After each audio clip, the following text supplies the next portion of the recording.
Should have whistled. Wait, I think I turned it off. Oh yeah, I think we both. Every high pitched noise that came out of my phone, the thing was going off.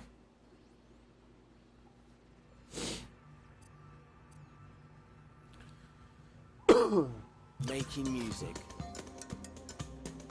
Music can make your creations come alive, adding emotion and atmosphere. So just so you guys know, I did already do this one, but it was so much fun and it was pretty short. I want to redo it and show you guys. I was trying to be like, you know what, I'm just gonna blast through a couple of these, and this one was probably the most fun I've had this whole time. So I was like, all right, well, we're redoing it, so let's go ahead and get at that.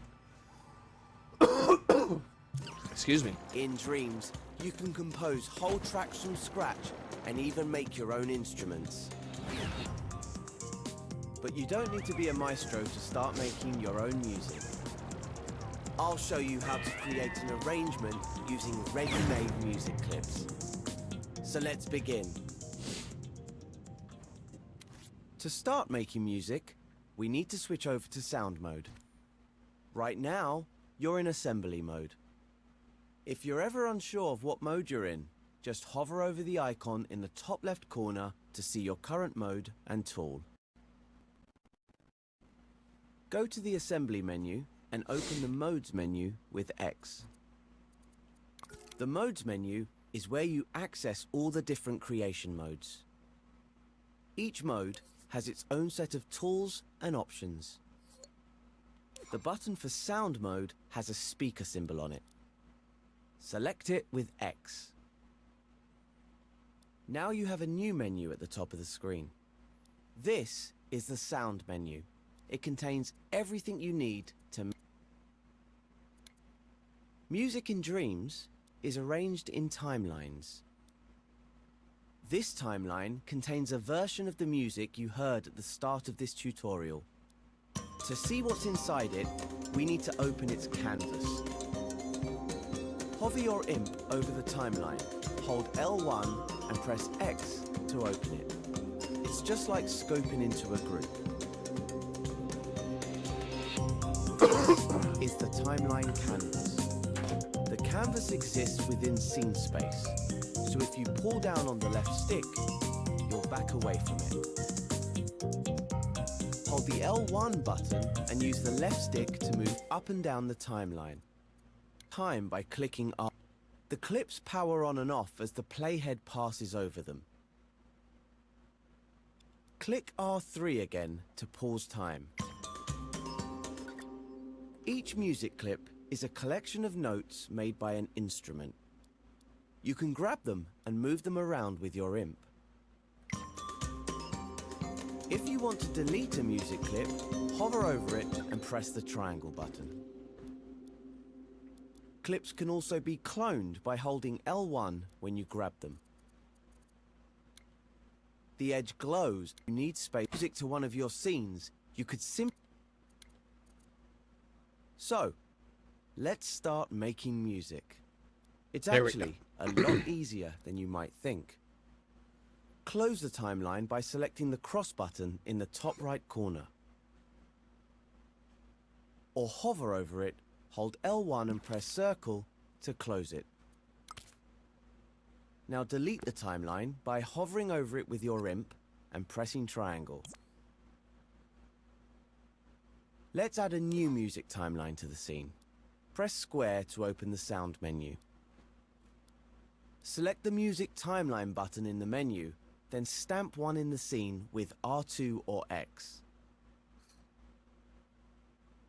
Press circle to unequip the timeline gadget from your imp.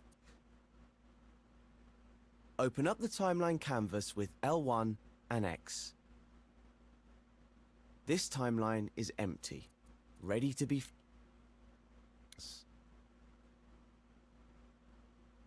Now let's add a music clip to the timeline. Press square to open the sound menu.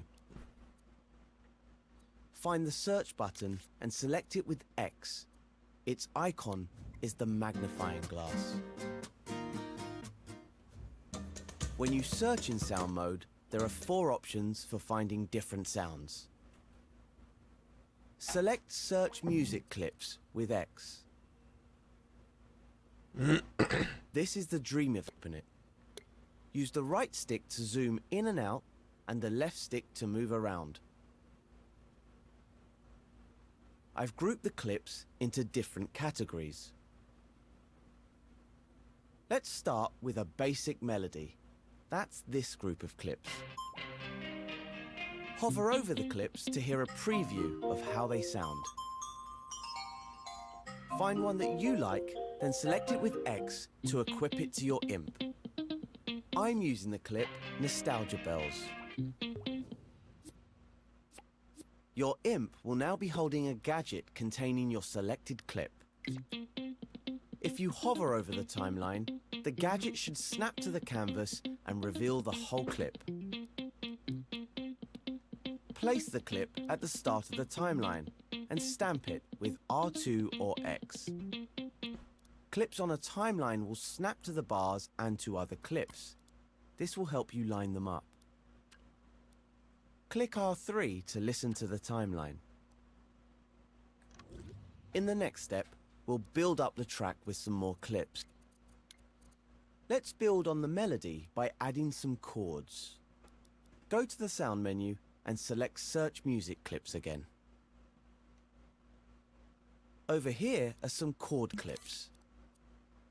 Hover over the clips to preview them, then select one with X. I'm going with Suspended Pad, but you can make your own choice. Stamp your clip onto a new row of the timeline and snap it to the start.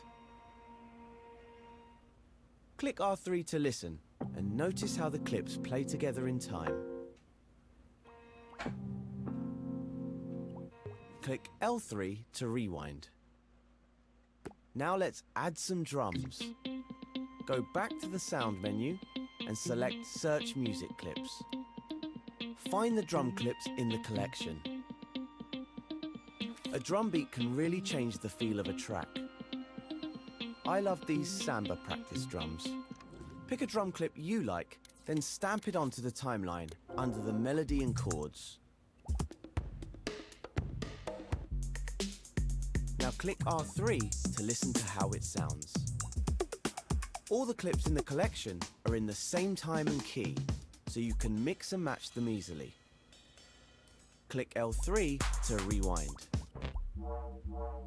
In the next step, I'll show you how to edit the length of your clips and how to add fades.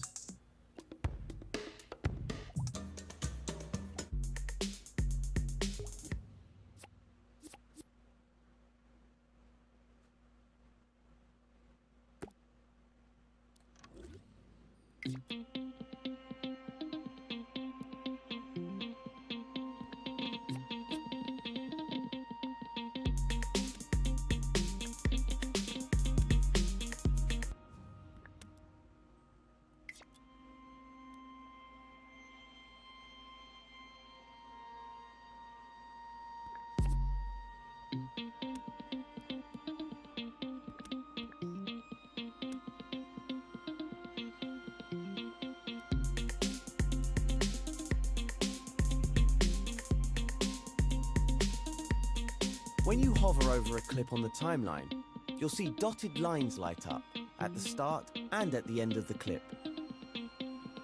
Move closer to the timeline so you can see them properly. These are trim handles. We can use them to change the length of a clip. Hover over the handle on the end of the drum clip, then hold R2 to grab it. These clips are loops, so you can extend the clip beyond its original length.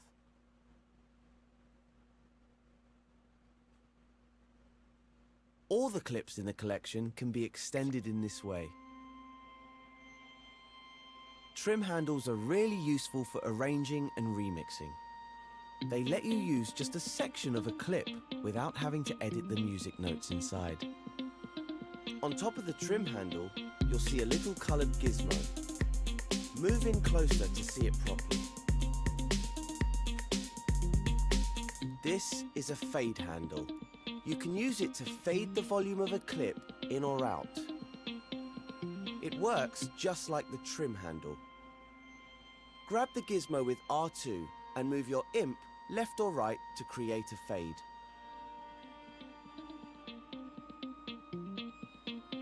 Try adding a fade out on the chord clip so it drops off gradually. Drag it out further for a longer fade. Now click R3 to run time. Doesn't that sound cool? You may have noticed that the music stops as soon as the playhead reaches the end of the timeline. In the next step, I'll show you how to make your timeline loop. Now click L3 to rewind.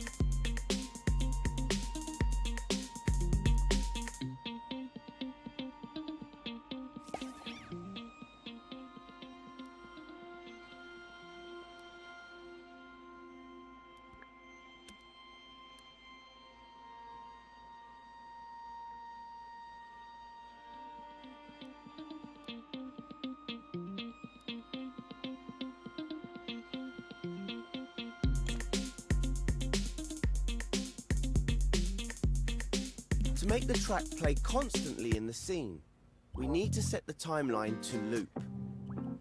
We can do this in the Timeline's Tweak menu. Hover over a blank area of the timeline, hold L1 and press square to open its Tweak menu. In here, we can change the timeline settings. Find the playback mode section. There are three options. Once means a timeline will play once all the way through when it's powered on. Sustain means a timeline will pause when it's powered off, then resume once it's powered on. Loop means a timeline will play repeatedly while it's powered on. Hover over the loop icon and press X to change the playback mode.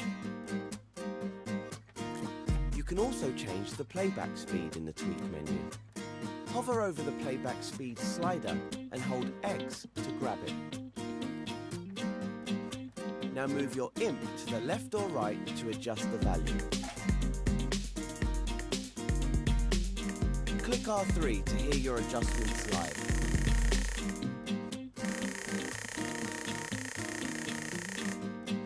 You can also adjust the slider by hovering over it and pressing the up or down directional buttons. See how it sounds when it's slowed down or sped up a little.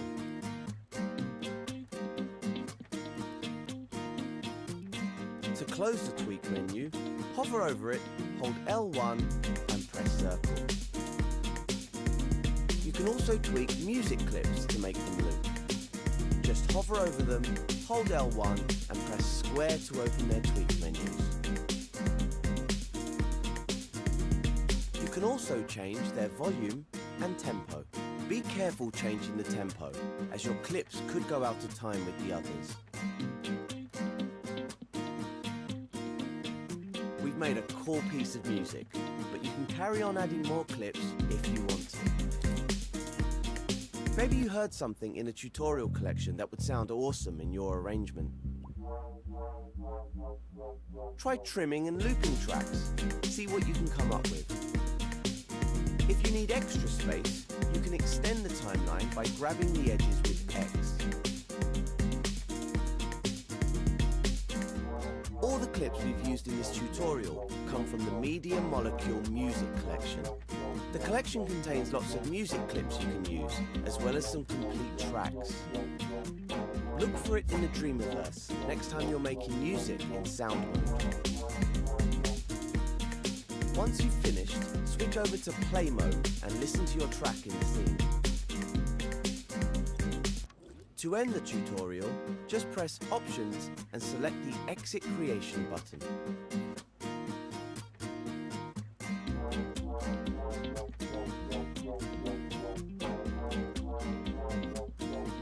Found it.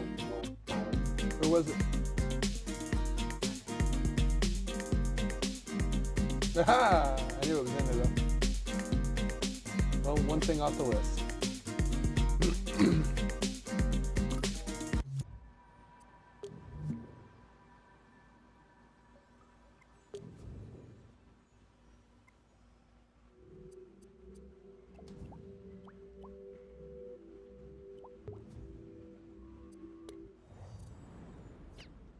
Connie and Cuthbert are recording some new tracks for the Dreamiverse.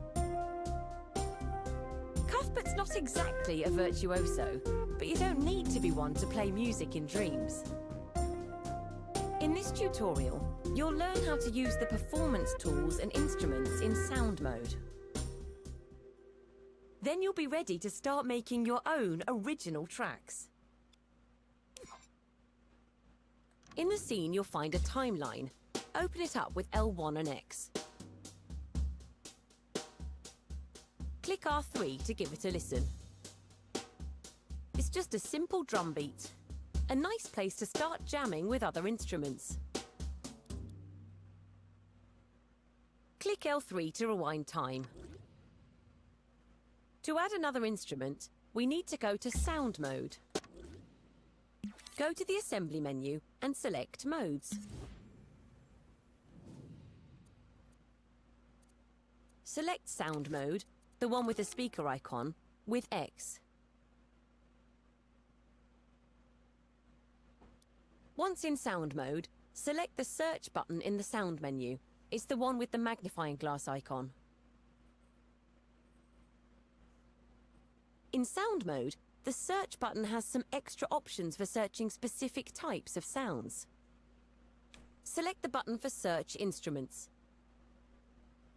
You'll find tons of cool instruments in the Dreamiverse, but for this tutorial, I've made a collection to get started with. Open the collection with X. All of these sounds are instruments that you can play. Hover over any of them for a little preview of what they sound like. Unlike music clips, instruments don't have any music pre-recorded. So the previews you can hear are just to give you an idea of how the instrument sounds. The notes it plays will be down to you. Let's start off by laying down a bass line. Pick any instrument you like from the selection of basses. I'm going for FM classic bass, but creating music is all about personal taste. Once you have an instrument on your imp, hover over the timeline and it'll snap to the canvas. Stamp it onto a new row under Jazz Brush Kit and line it up to the start of the timeline. When you're ready to start jamming with your new instrument, move on to the next step. We now have two instruments on the timeline, but they look a little different. That's because Jazz Brush Kit has music recorded and the FM Classic bass doesn't. To start playing, we need to open the instrument. You can do this by selecting the instrument with X, then the Open Sound button in the context menu. But a quicker way to open it is to use the shortcut L1 and X. Just like we do when opening a microchip or timeline, or scoping into a group. Any sound can be opened this way, even sound effects. This colourful canvas is the sound's freeform view. The imp has undergone a bit of a transformation too. That's because we're performing. La, la, la, la, If you la, move la, your la. imp off the canvas, the buttons do their normal functions. But when you're hovering over the canvas, your controller buttons can play different notes using the instrument sound. Under your imp, you can see which notes are played by each button. The notes on the right are played by the action buttons. And the ones on the left are played by the directional buttons. These colourful spots on the canvas aren't just for decoration, they are effect fields. See what happens when you play notes while hovering over one of these spots. Effect fields can drastically change the sound of the instrument.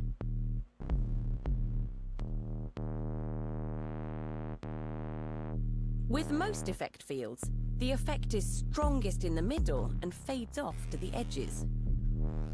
Different instruments have different effect fields. You can even edit and customize the fields to create your own version of the instrument. Let's not get too carried away with the possibilities just yet, though. First, get comfortable playing notes on the canvas. Try out all the effect fields and see if you can play a simple tune. Nothing is being recorded yet, so you're free to go wild. In the next step, we'll explore other ways of using freeform view.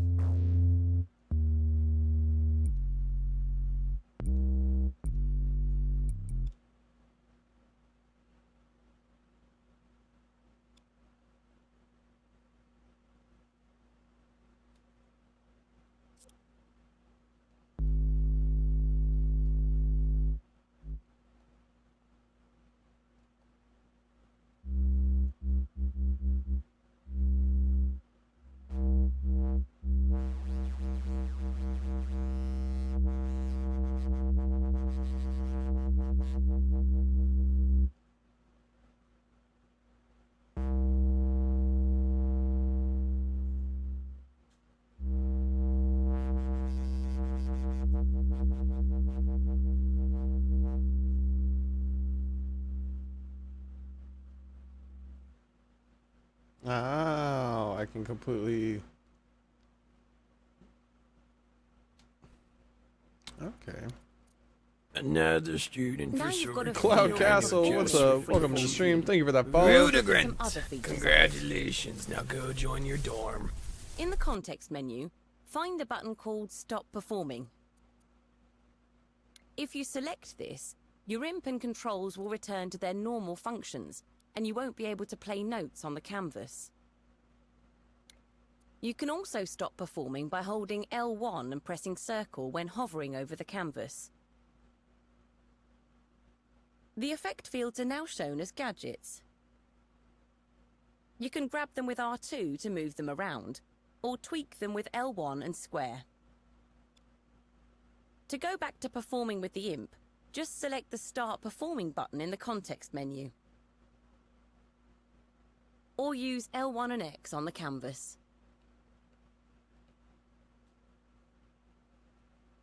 Try pressing the buttons in this order: X, square, triangle, circle, down, left, up, right.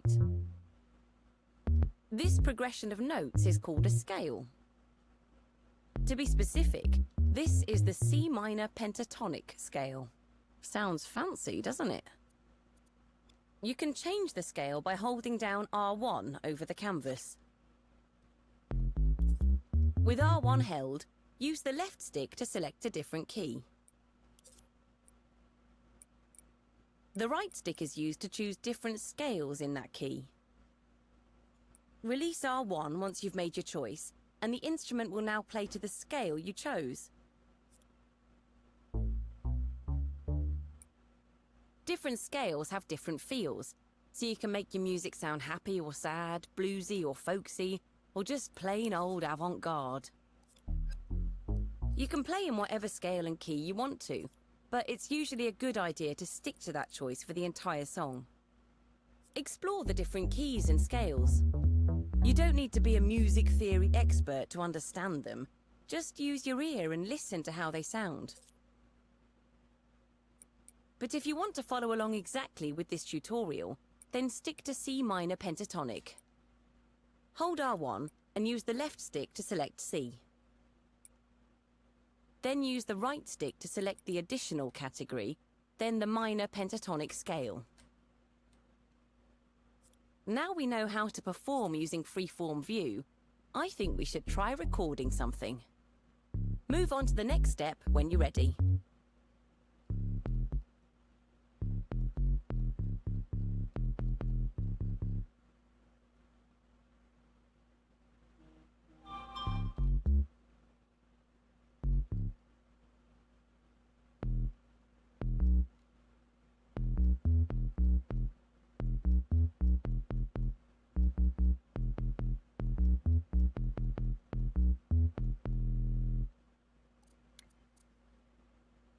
Okay, now you've had some time to practice, let's try recording something. For your first try, we'll keep things simple. So try playing this sequence. X, X, X, X. Square, square, triangle, triangle. To help us play in time, we can use the metronome. If you look to the top left corner of the canvas, you'll find a couple of buttons. The first one is the metronome. Select it with X to turn it on. This will add a useful click track, which can help you play in time when recording. Next to the metronome is the count in button. When this option is turned on, you'll have a 4-beat count in before recording starts, so you have a moment to prepare. In the context menu, you'll find a button with a record icon. Select this button when you want to start recording. After the count-in, the timeline will start playing and the canvas will record your performance. When you're ready, give it a go.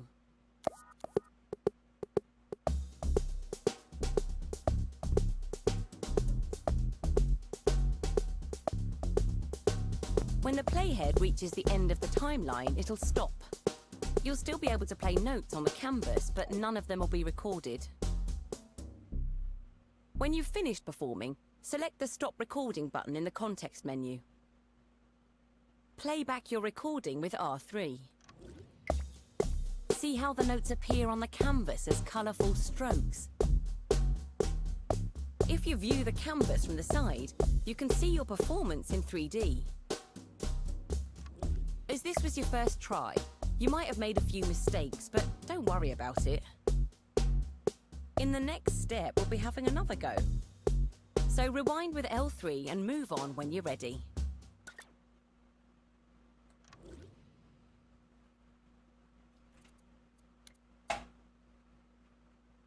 A lot of performing music comes down to practice and DTK, repetition. what's up? So let's try recording that bass line again. Can I help you with what? But the canvas now has your first performance recorded to it. If you click R3, Lucky. you can see the notes you played appear as colourful strokes on the canvas. Before we try again, we need to clear the first performance. That's cool. If it was the last thing you did, you could just hover away from the canvas and press the left button to undo. But if it wasn't, you need to select the Delete All button in the top left of the canvas. It's red with a cross on it. This will delete all the notes recorded with the instrument.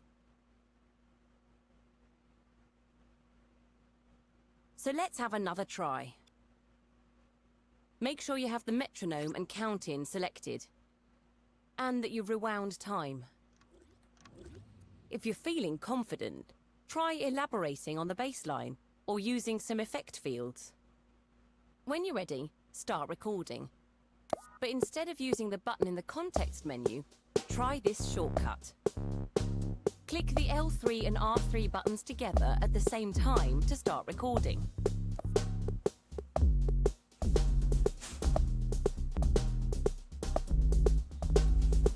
To stop recording, just click L3 and R3 together again.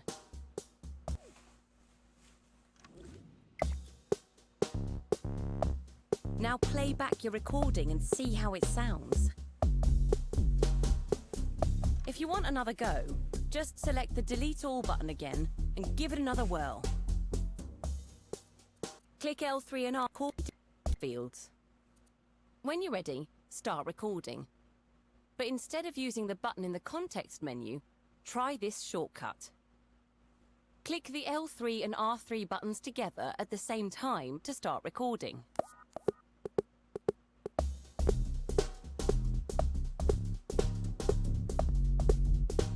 To stop recording, just click L3 and R3 together again.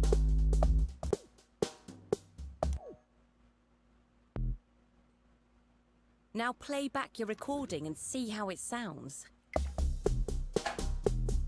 If you want another go, just select the Delete All button again and give it another whirl. Click L3 and R3 together to start and stop recording. Once you've recorded a bass you're happy with, rewind time and move on to the next step.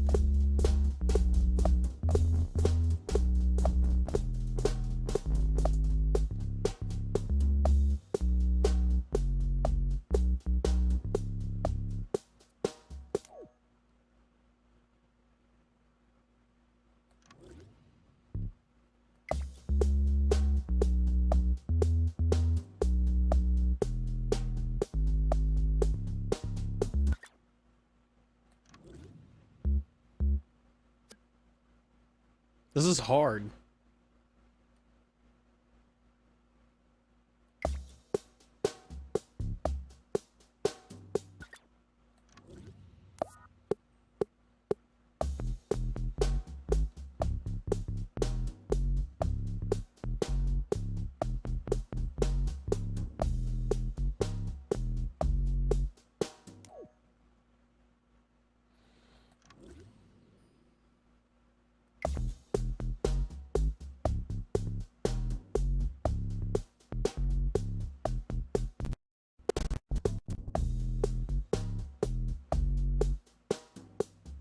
Yeah, that's pretty good. We've got a drum and a bass track, so let's add something more melodic. Close the canvas by selecting the cross icon in the top right corner. In the sound menu, open Search Instruments again and select a melody instrument you like.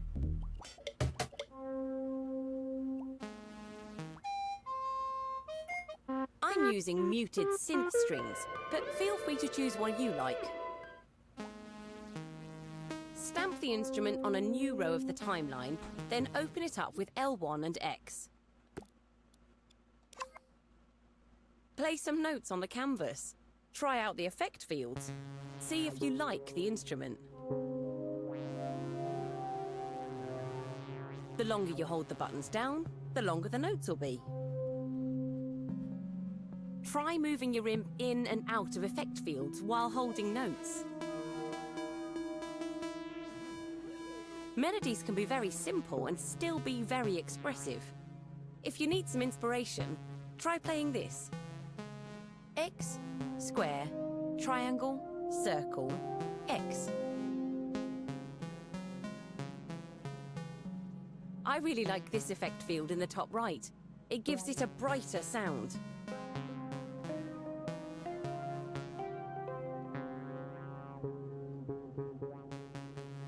Click R3 to play along to the music you've already recorded.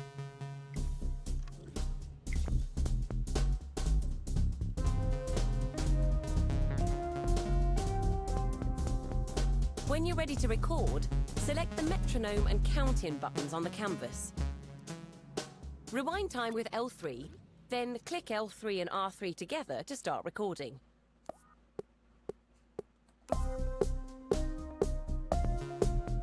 Click L3 and R3 together again to stop recording. Play it back with R3. I think Cuthbert will love it. Have another go if you want to. Just delete all the notes using the red cross button in the top left of the canvas.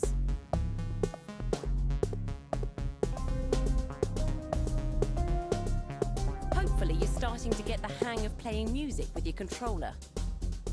But performing in freeform view isn't the only way to record music.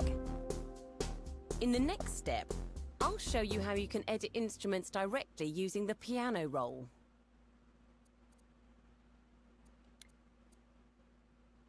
Performing music is a great way to have fun and jam with musical ideas. But it's not the only way to make music in Dreams. Let's try editing one of the tracks we've recorded. If you don't already have it open, use L1 and X to open your melody recording.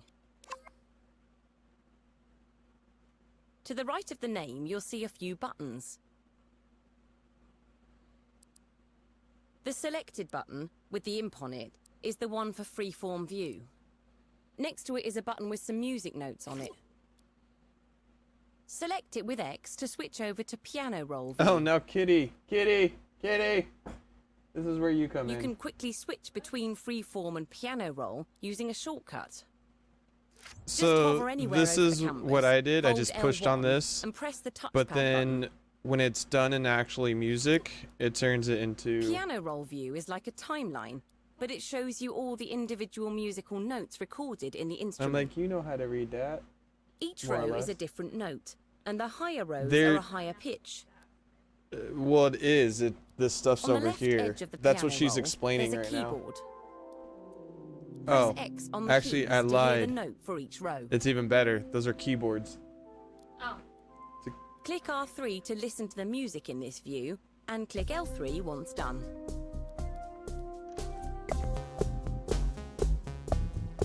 In piano roll view, you can use the move tool in all the normal ways.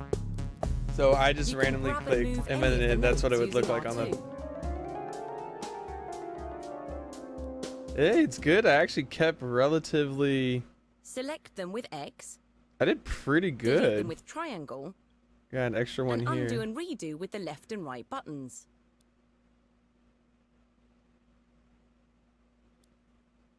Yeah. Looks like I didn't quite hit the start of the bar with this note, but I can easily fix that by grabbing the note with R2. Notes can also be extended. Find a note that you'd like to change the length of. Looks like I played this one a little short. Move in closer to the note and hover over it with your imp. You'll see a trim handle appear on the end. Grab it with R2 and use your imp to drag the note out longer or shorter. Move on to the next step when you're ready.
Music is all about repetitions and patterns, and cloning notes on the piano roll is a great way of creating these.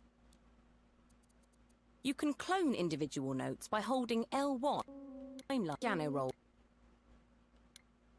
up a performance. Oh, shit.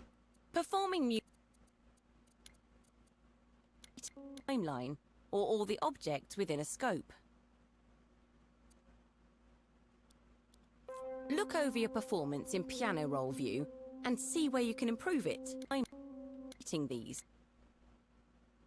Music is all about repetitions and patterns, and cloning notes on the piano roll is a great way of creating these. You can clone individual notes by holding L1 when you grab them. But by selecting notes, you can clone the whole melody. Hover your imp over any note, then double press X, and all the notes will be selected. You can also use this shortcut for selecting all items on a timeline, or all the objects within a scope. Look over your performance in piano roll view and see where you can improve it. Use the beat and bar lines to arrange the notes so that they're in time. When you have notes selected on the piano roll, the Snap Notes button appears in the context menu. This button snaps all the selected notes to the nearest grid line. This is really useful for tightening up a performance.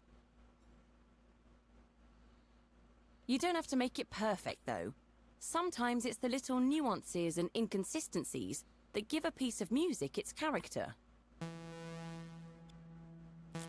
When you've finished editing the notes, move on to the next step, where I'll show you some more ways to use the piano roll.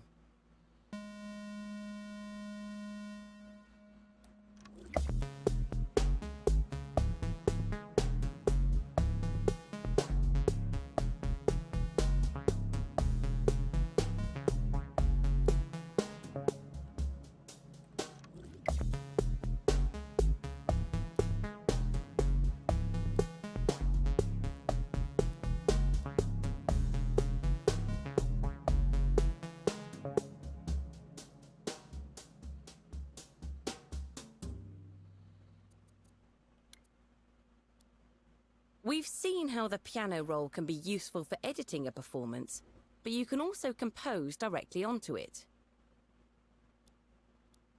If you don't still have your melody open it up again with L1 and X. You can switch between freeform and piano roll view with L1 and the touchpad button. Now go to the sound menu and select Tools.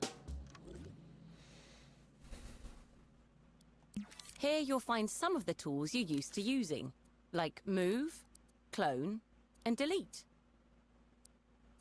The button with the pencil icon is Draw Notes. Select it with X.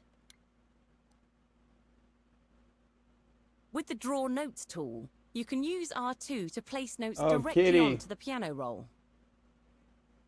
Add some extra notes to the melody using Draw Notes. So if you know exactly what you want to, like, say you're missing a note, like, but you don't want to, like, tweak it or whatever, you literally can grab this pencil right here and just draw the note in.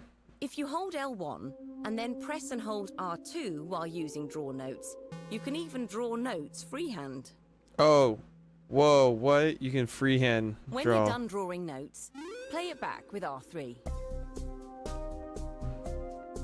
Ah, the new notes I added in the piano roll sound different from the ones played in freeform view. That's because the notes drawn on the piano roll are not in an effect field. But there is a way to move notes into or out of an effect field. I'll show you how to do that in the final step. No, it actually sounds cool. But it also trigger matters how hard you're pushing it.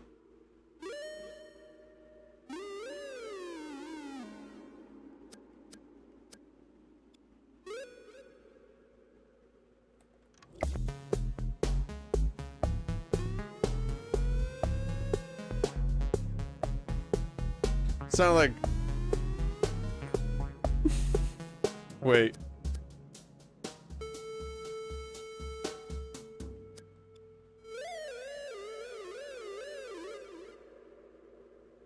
Really messed up car siren.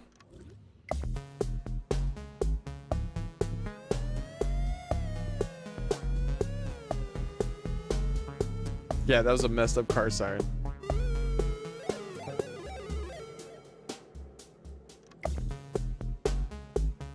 I don't think this is gonna work the way I think it is. Yeah, but that's kind of cool. That's why I'll leave the music creation to the games to you, because you know music. We need to go back to freeform view. I do not. Hold L1 and press the touchpad button to quickly switch views. Whenever you enter freeform view, your imp will always start performing. We don't need that right now though, so select Stop Performing in the context menu or hold L1 and press Circle over the canvas. Your imp will now be equipped with the Move tool. We can see how most of the notes were played in this effect field. But the ones added with the Draw Notes tool are in the centre of the canvas, away from the effect fields. If you can't see them, you might need to rewind time with L3. Rewinding time will condense all the notes on the freeform canvas, so you can see them all. To put the notes into the effect field, just grab them with R2. You can also select the notes with X. If you select notes, then switch views with L1 and the touchpad button, those notes will also be selected in piano roll view. Piano roll and freeform view are powerful tools on their own, but using them together, they're even more powerful. Practice using them to finish off the piece. There are plenty of instruments in the collection to try out. You can also find the finished song from this tutorial in the tutorial collection. When you're finished composing, head into play mode to listen to your composition in full.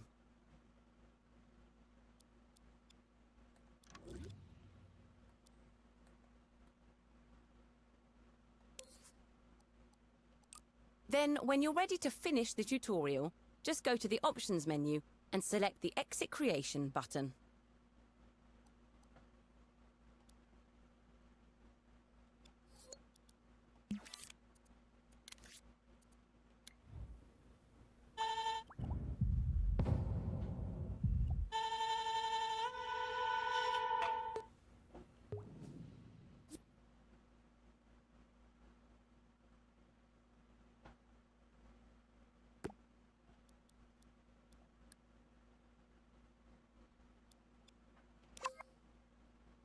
Oh my.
It's so horrible. I suck at this.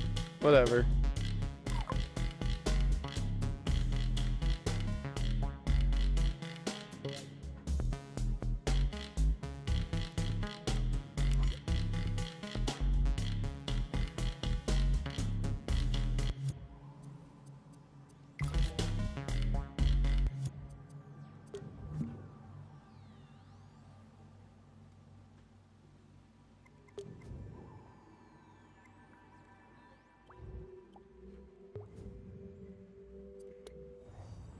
It's a stormy day in the Dreamiverse. At least, it sounded like it was. Oh, there it is. When sound effects don't tally with what's happening in the scene, it can lead to all sorts of confusion. So in this tutorial, we'll use timelines to synchronize sound effects with animations. I've also got some cool techniques to show you that'll take your audio design to the next level. As always, ahead of Connie are a few obstacles for her to cross. But first, take a look at the timeline in front of Connie. It's called Block Collapse Cutscene. I wonder what could be in it. Open it up with L1 and X and let's see. When you hover your imp over a timeline canvas, play and rewind buttons will pop out underneath it. These are the timeline preview controls. Using these buttons, we can play just the animations and sounds on the timeline. The rest of the scene will stay paused and no logic will activate. Try it out. Select the Play Timeline Preview button with X. Go to the Assembly menu, then select Modes. Select the speaker icon to switch to sound mode. In the next step, I was waiting to add for that. sound effects to the scene, we need to search Hey, the Mr. Dreamiverse. Cross, what's up? Go to the sound menu, then select the button with the magnifying glass icon. In sound mode, the search button has some extra options for searching specific types of sounds. Select Search Sound Effects. I've made a collection of sounds for you to use in this tutorial, but you'll find lots more in the Dreamiverse. I've arranged these sound effects by type. Use the right stick to zoom in, and the left stick to move around the collection. Find a creaking or rumbling sound that suggests the falling block. How about metal sheep groaning? Select a sound with X, then hover over the timeline canvas and press X to stamp the sound. Use the Play Timeline Preview button to see the animation with the sound effect. Much better. The sound started a bit too soon though, so I'll just move it a little to the right. Remember, softly pressing R2 lets you nudge. This is really useful when you want to be precise. You might also want to trim the sound so that it doesn't keep playing after the block has fallen over. To trim a sound, just hover your imp over one of its ends, then grab the glowing trim handle with R2.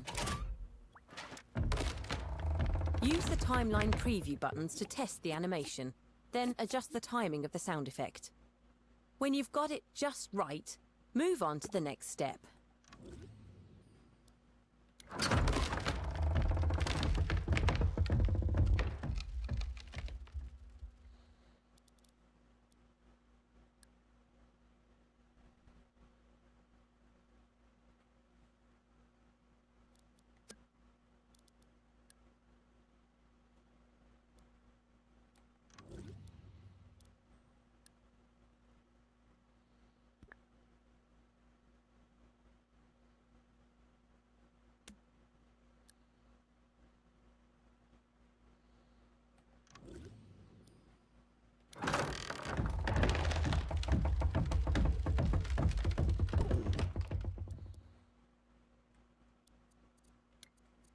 Now, let's find an almighty thud for when the blocks collide. Go back to the sound menu and select Search Sound Effects. This cluster of sound effects are all impacts. Many sound effects actually contain multiple samples, so it won't sound exactly the same every time it plays. Massive rock and dirt sounds suitably cacophonous. Select an impact sound with X. On the timeline canvas, you'll see a pair of green gadgets with a curve between them. This is a keyframe animation. You can learn more about them in our keyframes and timelines tutorial. The second keyframe is the block in its collapsed position, so place your impact sound in line with that. Now use the preview timeline controls to play it back. That's more like it. If the sound effects aren't quite in sync, softly grab them with R2 to nudge them along the timeline, then play it back with the timeline preview controls.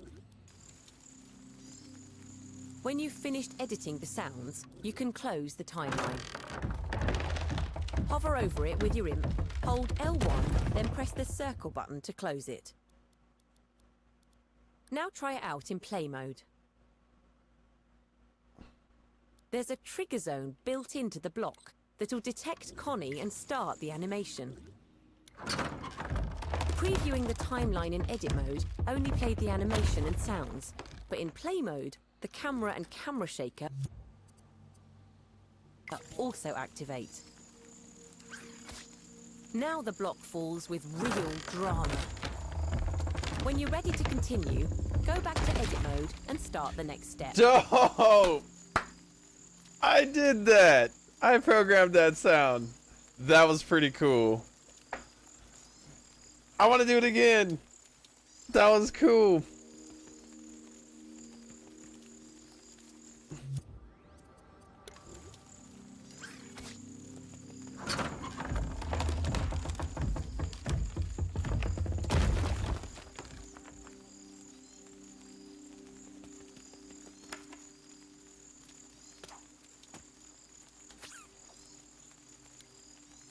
The That's sound pretty effects cool. have really enhanced the platform animation. But this scene is big and open, whereas the sounds are flat and clean. To make them fit in this infinite space, we need to give the sounds some presence. One of the ways to do this is to add reverb to the sounds.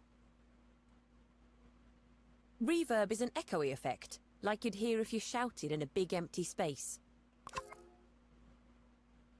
You can add reverb to your sounds by tweaking them. First, select both the sounds on the timeline with X. Now tweak one of the sounds with L1 and the square button. That's a lot of options. Sound tweak menus are loaded with built-in effects and features. The tab we need is Sound FX.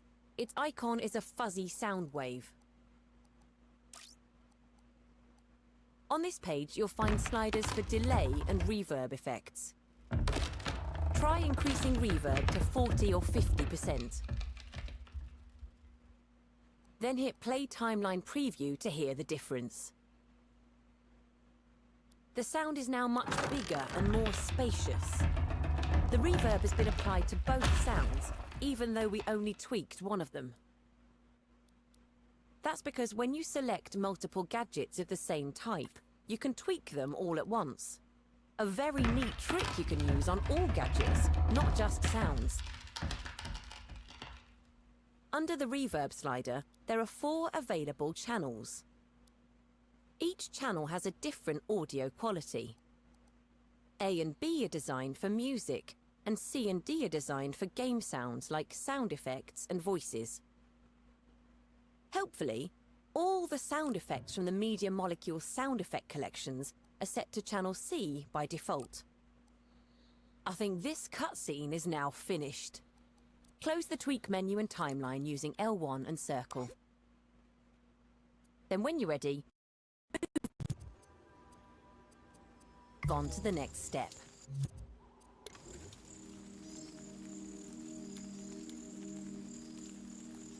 Connie's next crossing is 2 rising platforms. See the timeline called Rising Platforms cutscene? Open it up with L1 and X. Select Play Timeline Preview to see the animation in action. Ah, this animation already has sound effects. It sounds okay, but it's very simple. Just one looping sound for each platform. Think about how machines and mechanisms sound.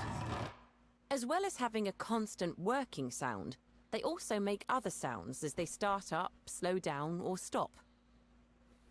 Layering some of these extra sounds will create a richer audio. First, we have to switch back to sound mode using the Modes menu.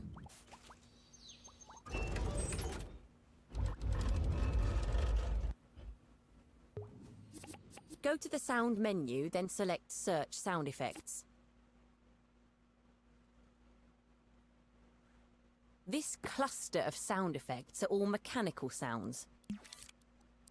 Pick one to be the start sound for the platform.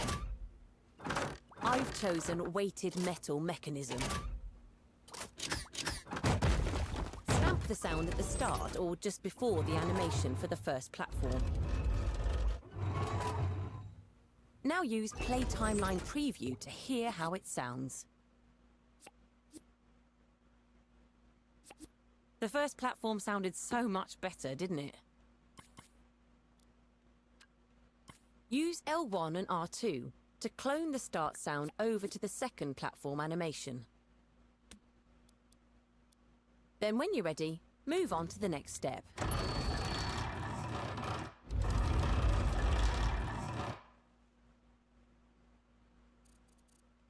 Two different sounds. Now let's add some clicks and clunks for when the platforms stop and lock into place. Go back into the tutorial collection and listen to some of these stop sounds. Pick one that goes with the other sounds you've used. This heavy-sprung metal stop should sound good with the sounds on my timeline. Stamp the stop sound at the end of the first keyframe animation, then clone it to the second animation.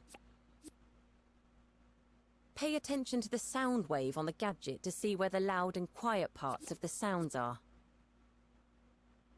Line up the loudest part of the sound with the point where the platforms stop moving. Now use Play Timeline Preview to hear how it sounds. Just by adding 2 extra sounds, the platform sounds so much more convincing. The looped sounds start and stop rather abruptly, though. Try smoothing them out using their trim and fade handles.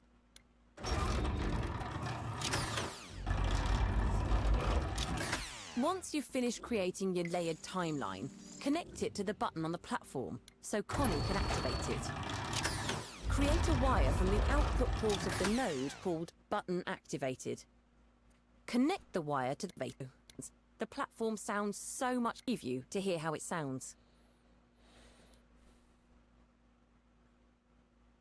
Just by adding 2 extra sounds, the platform sounds so much more convincing. The loop sounds start and stop rather abruptly, though. Try smoothing them out using their trim and fade handles.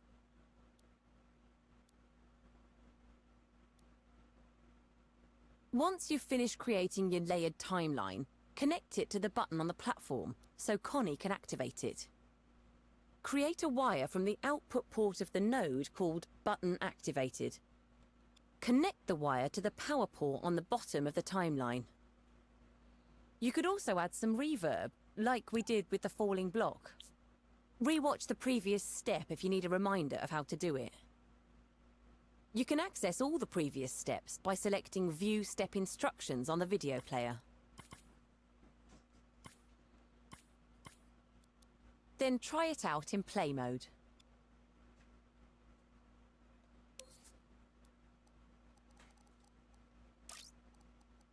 Return to edit mode and start the next step when you're ready to continue.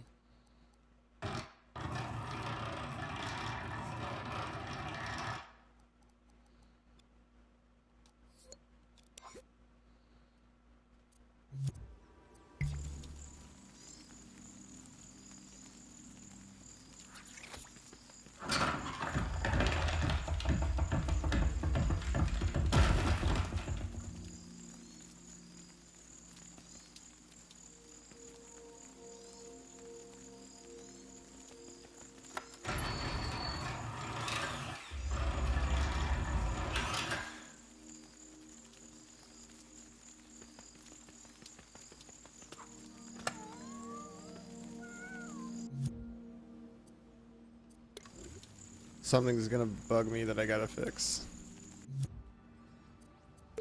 It's pretty miserable weather we're having today. But in the Dreamiverse, that can be changed with the press of a button. If we're gonna bring the sun out, though, it's got to sound sunny too. Above the platform, there's a microchip named Ambience. Open it with L1 and X. There's a bit of logic set up here, but you'll need to finish it off. There's a couple of sound effects on the right-hand side of the microchip canvas. Jungle evening and heavy rain. Those are the sound effects you can hear in the scene. Before we get into any logic, let's get some more ambient sound effects from the tutorial collection. First, we need to switch back to sound mode using the modes menu. Go to the sound menu, then select search sound effects.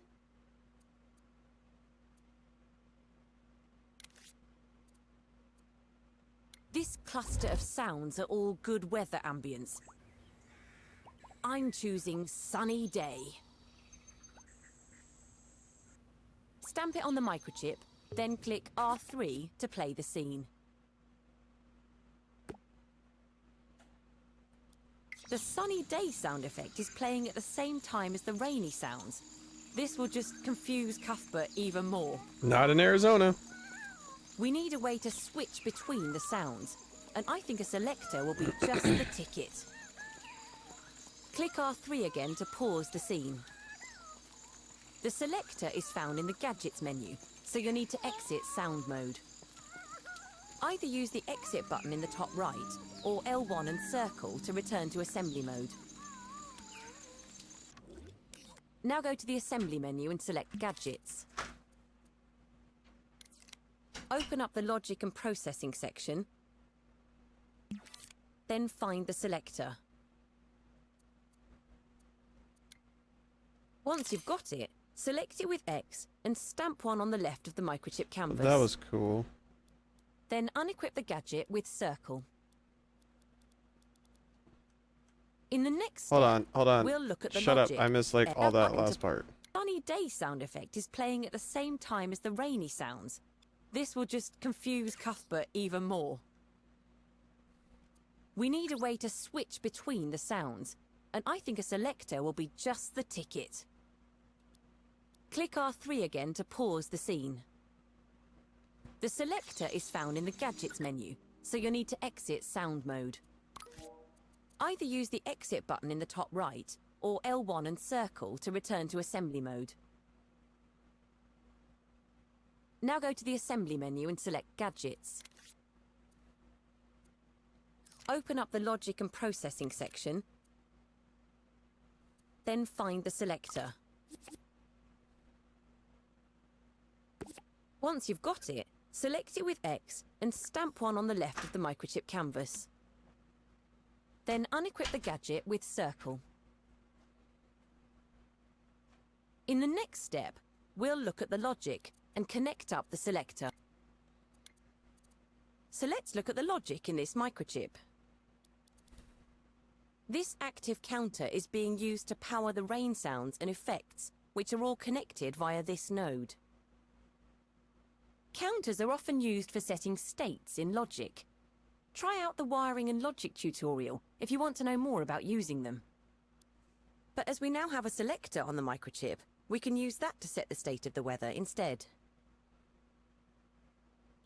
On the selector, there are A and B inputs and outputs. The A output of the selector is active by default, so we'll use this to power the rainy state. Create a wire from the A output of the selector using R2 or X. Extend it over to the node called Rain and connect it to the input. Now that the rain is connected to the selector, we can delete the counter. Next, create a wire from the B output and drag it over to the sunny day sound effect. Connect it to the power port using R2 or X. If you want to create a layered daytime ambience, just connect more sound effects to the B output of the selector. Now we have two states for the selector. We just need to be able to switch between them. On the button on the platform, there's a node called Button Activated. Create a wire from the output port of Button Activated. Then stretch it up to the microchip and connect it to the B input on the selector.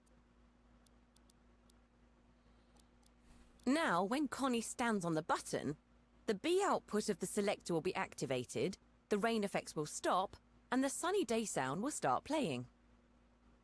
But don't just take my word for it. Give it a try in play mode.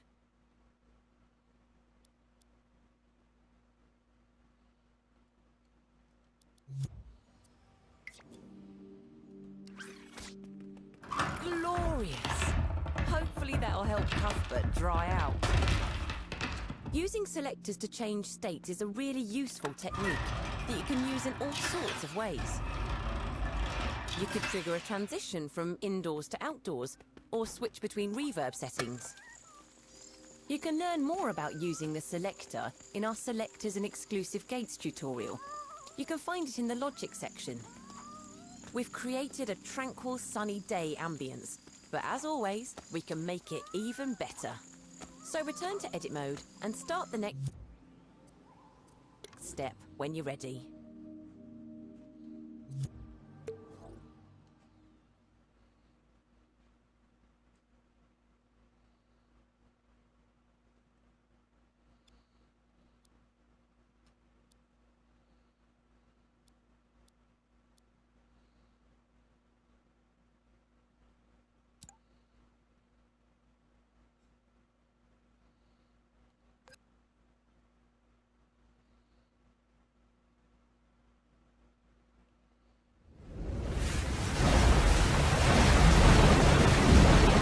Yo, who was that?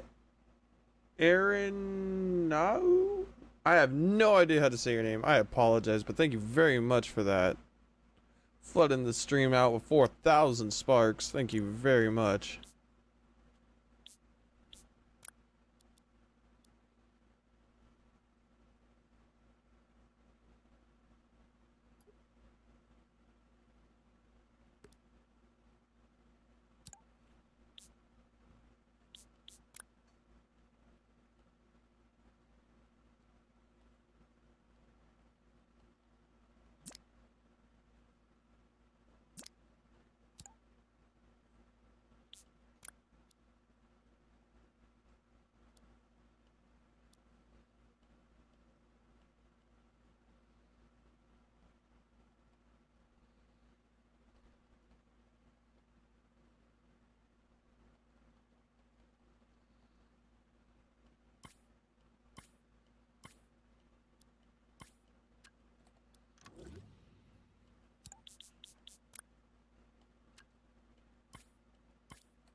Whatever, moving on to the next. You might have noticed the transition between the rainy and sunny day ambience was a little abrupt. The rain sound just stops instantly and the sunny one starts too suddenly. If the sounds were on a timeline, we could use trim and fade handles to blend them together. But as they aren't, it gives me the opportunity to show you the volume ADSR. Sounds very technical, doesn't it? Well, it is a bit, but don't worry, it's also a lot simpler than it sounds. Go back to the ambience microchip and select all the sound gadgets, the rainy ones and the sunny ones. Now tweak one of the gadgets with L1 and square. Remember, selecting a bunch of gadgets of the same type lets us tweak them all at once. On the first page of the tweak menu, you'll see a graphic tweak. This is the volume ADSR, which stands for Attack, Decay, Sustain, Release. Attack, decay, The sustain, graph is made release. of 4 connected lines, with grabbable points joining them together. The first line is attack, which is the fade in. You can extend the attack by grabbing the second point on the graph. The second line is the decay. This fades the volume down and can be adjusted by grabbing the third point. The third line is sustain. This is a period of constant volume. Finally, the release, which fades out the sound completely. To blend the sound smoothly, use the volume ADSR graph to add a long attack and long release. This will make the volume fade in and fade out more slowly, so the sounds blend together. Use X to grab and drag the first part of the graph to the right. Then do the same to the last part. You want your ADSR to look like a trapezoid. And that's all there is to it. Close the tweak menu with L1 and circle. Now rewind time and try it in play mode again.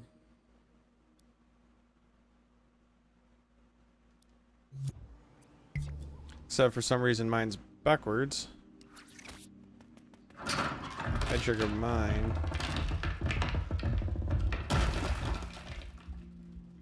Something got all sorts of messed up on mine. Pay attention to the transition of the sounds and listen to how the rain sounds fade out slowly as the sunny day sounds fade in. We're almost done now, so return to edit mode and start the last step when you're ready to continue.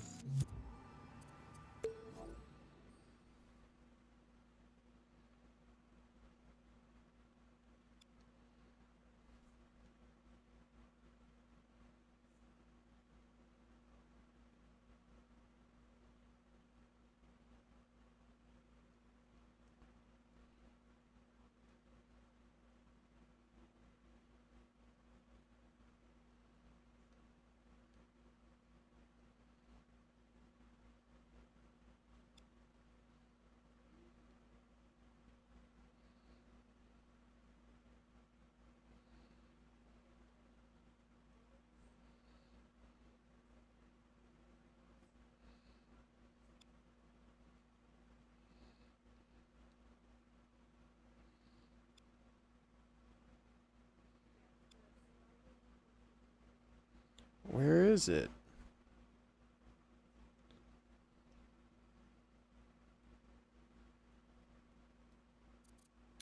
Whatever. The scene sounds fantastic now and is full of rich, dynamic sounds. I think you're ready to make your own scenes and creations sound alive. But there's one more gap for Connie to cross. Above the gap, you'll find a timeline gadget. Open it up with L1 and X. Select Play Timeline Preview to see the animation in action. Perfect! Just what Connie needs to get across. See if you can use what you've learned in this tutorial to add some vibrant sound effects to this animation. Maybe some whirring cogs and some ka-clunks for when they jolt into action. And then add some reverb to the sounds so they fit in this vast space.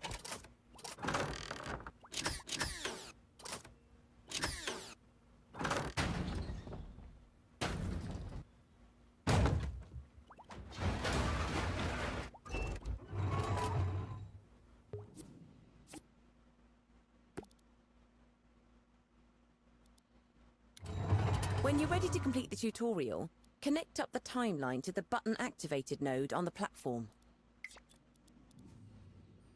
Then give your completed scene one last go in play mode.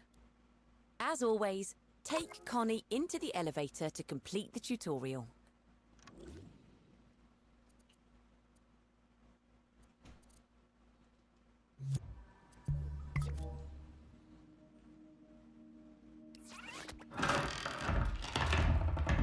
I think I broke that. Oh well.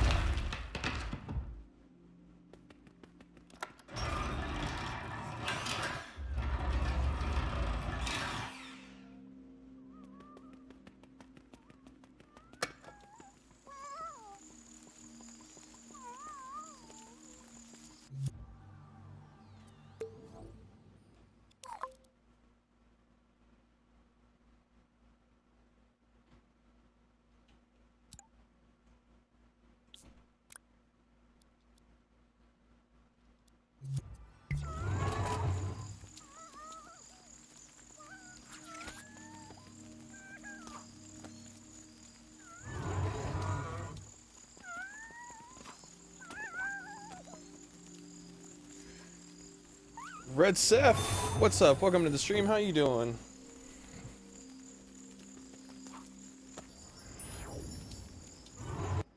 I kind of broke that one a little bit, so, but I got the gist.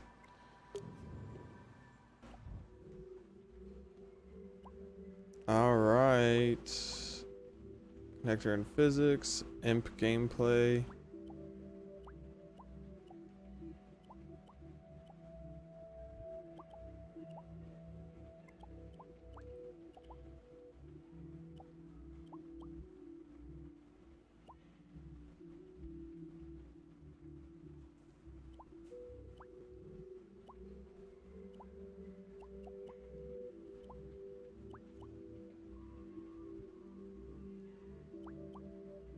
We're almost done.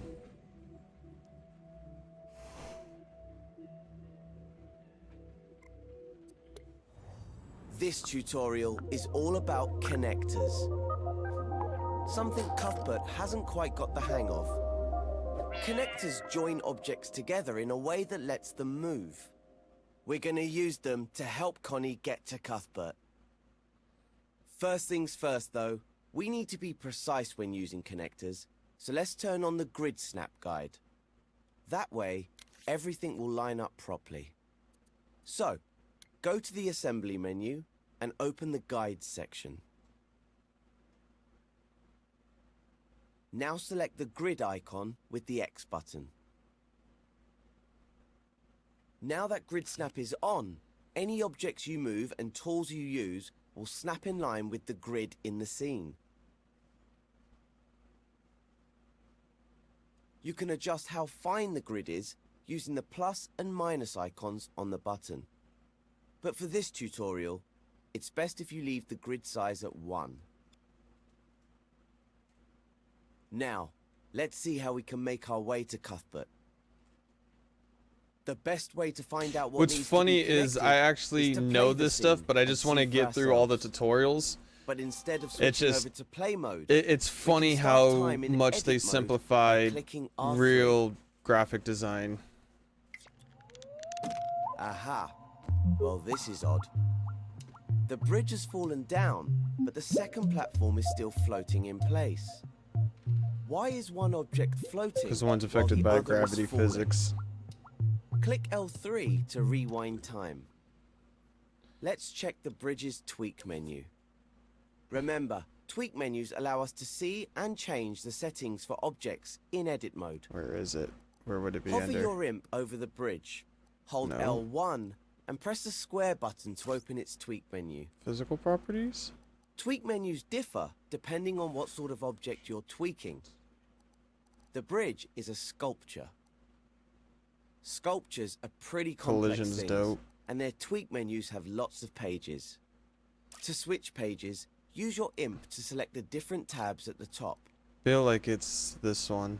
Maybe we'll find something on the physical properties page. to tell us why the bridge is See? falling See, down. here we go. Its icon is a Newton's cradle, like one of those desk ornaments where the metal balls bash into each other. Select it with X. This page contains the sculpture's physical properties and attributes. There are lots of buttons and sliders here, but the one we're interested in is the top one. Aha! I thought so. Someone's gone and switched on the movable option. Okay, I admit it. It was me. Well, it wouldn't be much of an adventure if Connie could just stroll across the bridge, would it? Making something movable means it becomes physical. That means that forces in the scene, like collisions, the imp, or in this case, gravity... Oh, I'm getting so excited. Do you guys want to hear some of Luckily, we the can stop the bridge from ideas falling I've down gotten? by adding a connector to it, which is exactly what we'll where's do my in the list? next step, once you're ready to move on. Okay, yeah. Ooh, hoverboard racing. Right. Trying to think of some kind of cool battle royale. Might be cool. I have a bunch of ideas. I'm not really sure. Like, I'm stuck on one idea for like the circle to close in, but I don't know. I was trying to think of like what would be like, I don't know. I like the one I came up with, but I feel like I could come up with a better. Like the first one's good. Make it surprise.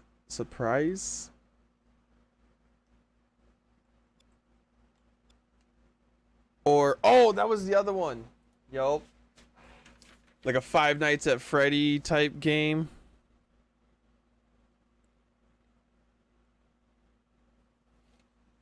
But yeah.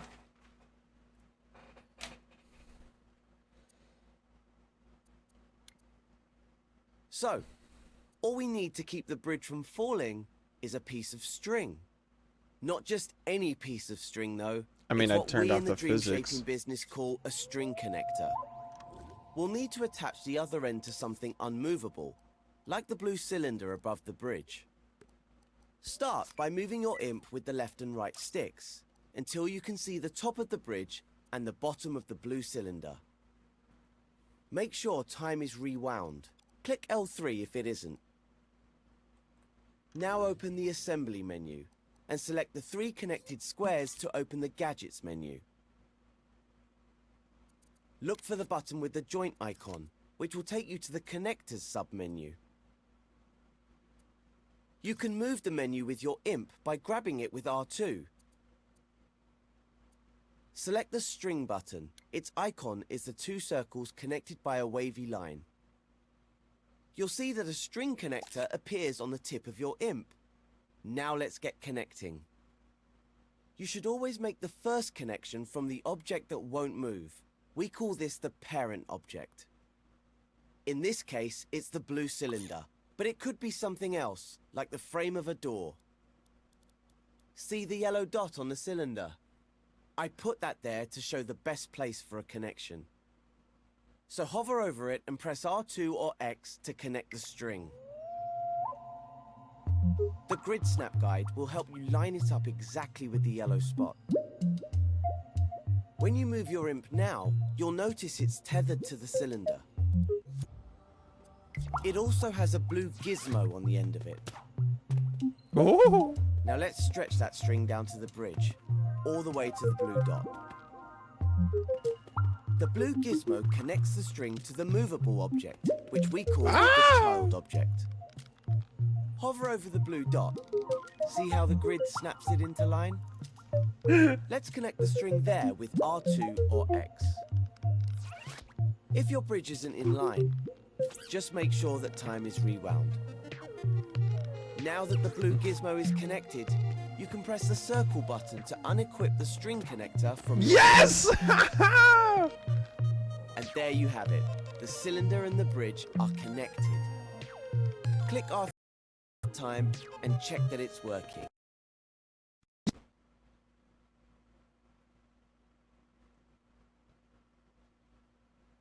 How to make the tutorials much harder. Ooh, an archery game? That'd be cool. Tameril, thank you. Tameril. Yeah, no, I think I said that right. You are a Rudigrant. Welcome to Dynamism Impulse School of Magic. Young Rudigrant, have a seat and welcome to class. Thank you very much for that follow.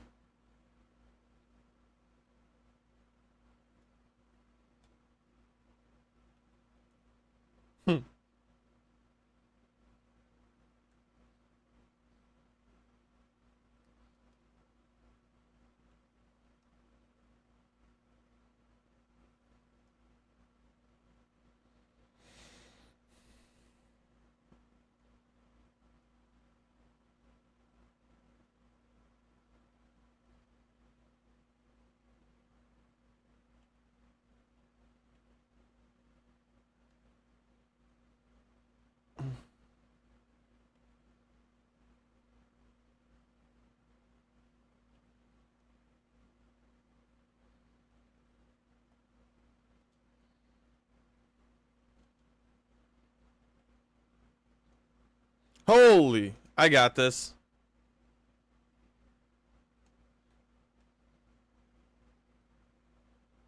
Uh-oh. Man, I did this. I could totally...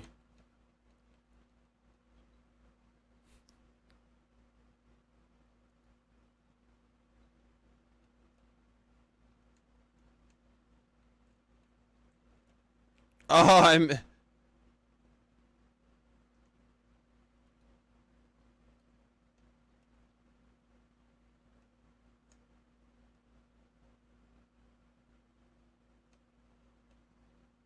Alright, yeah, no, let's just...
You bastard.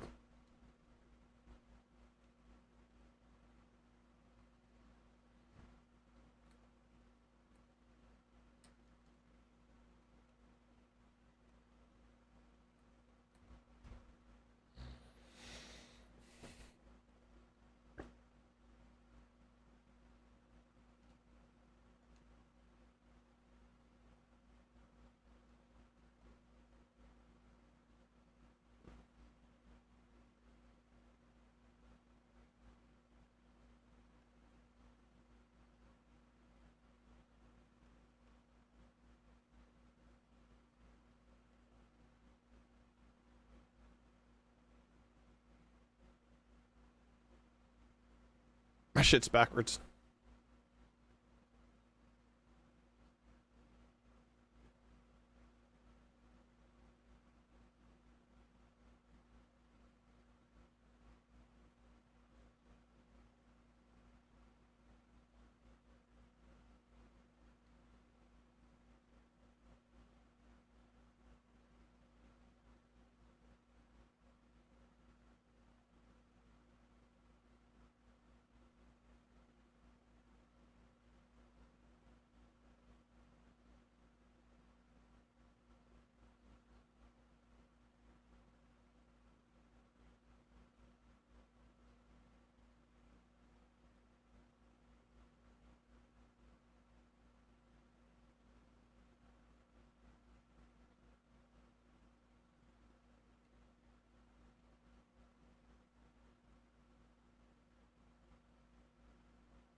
Bitch.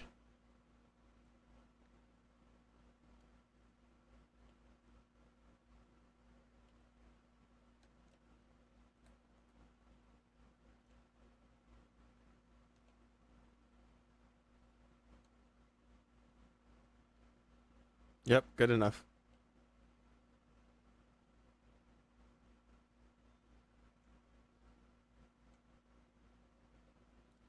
I should have turned off the snap on that one.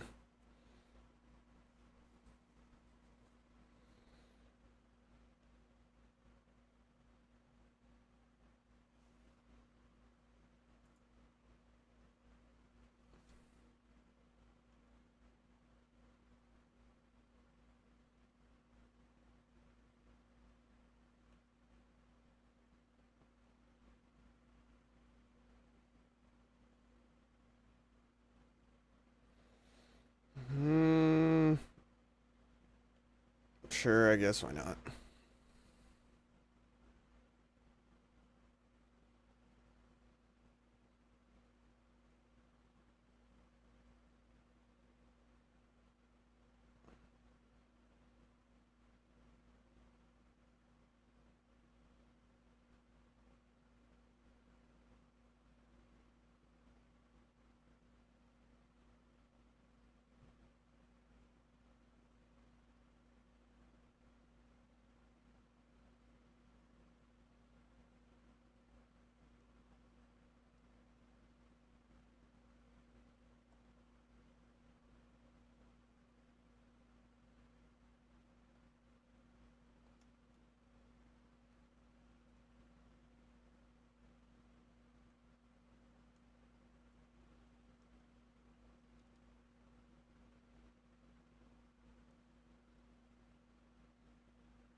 I did.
Oh, for sure. I was wondering how long till that happened. Give me 1 second. I'm gonna have to reboot the stream.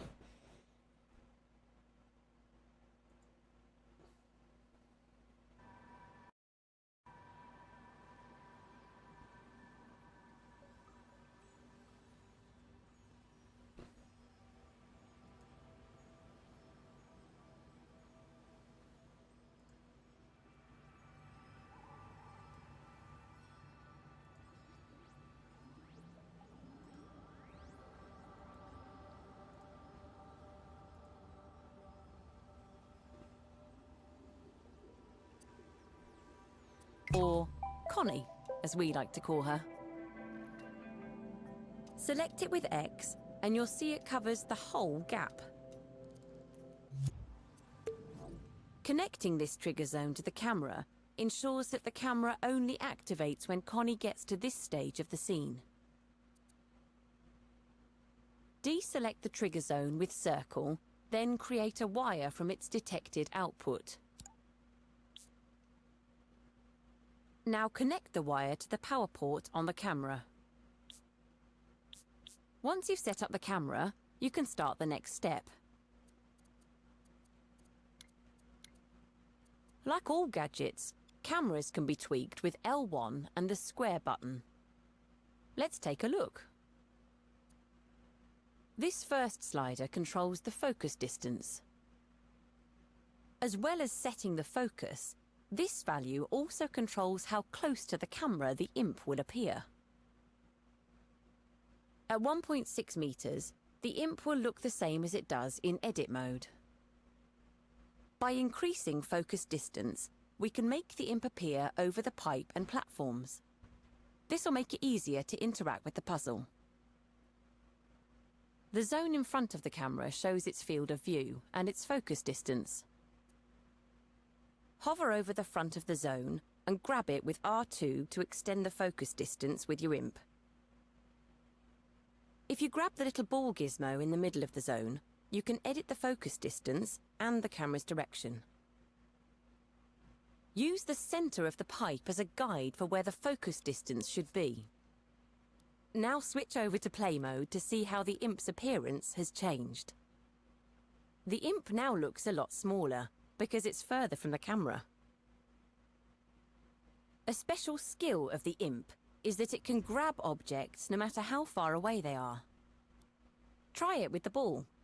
Even though it's further back in the scene, the imp can still grab it. As well as being able to move within the frame, the imp can also move in depth using the left stick, but it can only do this while grabbing an object. If you drop the ball, the imp will return back to the focus distance. The distance the imp can move in depth is controlled by the camera gadget. In the next step, I'll show you how to tweak the distance. Switch back to edit mode and rewind with L3.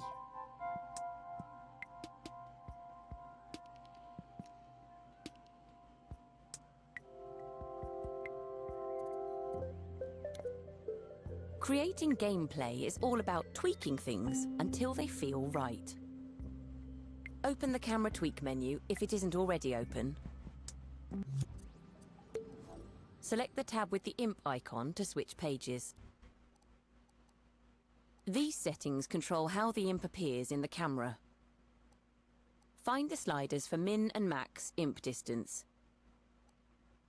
These control how close and how far the imp can move in relation to the camera. With the min imp distance slider, we can stop the imp from moving closer to the screen. Pull the min imp distance slider up to the maximum. The min imp distance can't be set higher than the focus distance. With the max imp distance slider, we can prevent the imp from moving further away.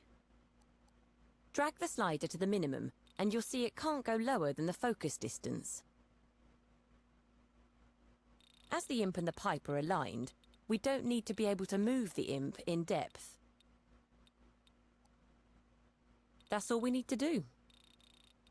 If you want to know more about the other buttons and sliders in the tweak menu, Just hover over them for a few seconds to reveal their more info to...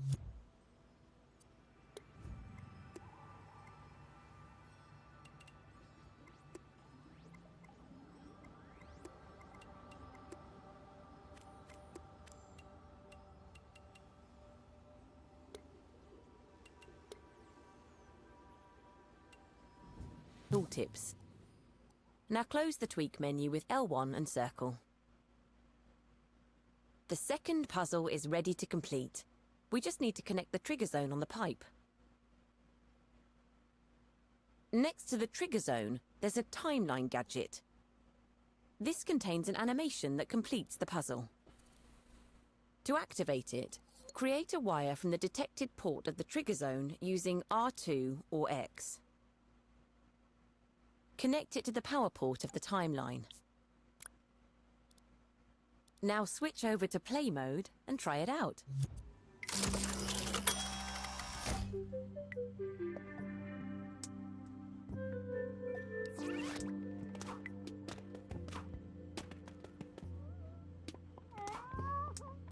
Grab the ball with the imp, then use the left stick to move it towards the pipe.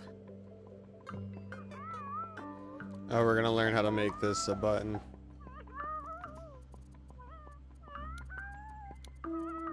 There's one last puzzle for your imp to solve. Fill the tank with water so Connie can use the float to get across. But at the moment, the button to fill the tank is broken. First, we need to make it so the imp can grab it. Tweak the button using L1 and square. Make sure you tweak the button and not the microchip. Imp interactions are on the physical properties page of the tweak menu, remember? Set the imp interaction to grab. Oh no. Another benefit of being able to grab the button is that we can use a grab sensor. This simple gadget detects when an imp has grabbed an object, allowing us to use it to trigger other gadgets. So now we need to do a little bit of logic. The logic for the button is all contained in this microchip. Allowing us to use the benefit of being able to grab the button is that we can use a grab sensor. This simple gadget detects when an imp has grabbed an object, allowing us to use it to trigger other gadgets. So now we need to do a little bit of logic. The logic for the button is all contained in this microchip. Open the microchip canvas with L1 and X. Some of the logic is already set up, but it's not much use without a grab sensor. Go to the assembly menu and select Gadgets. Open Sensors and Input and find the grab sensor. Its icon is a hand. The grab sensor needs to be attached to a grabbable object in order to work.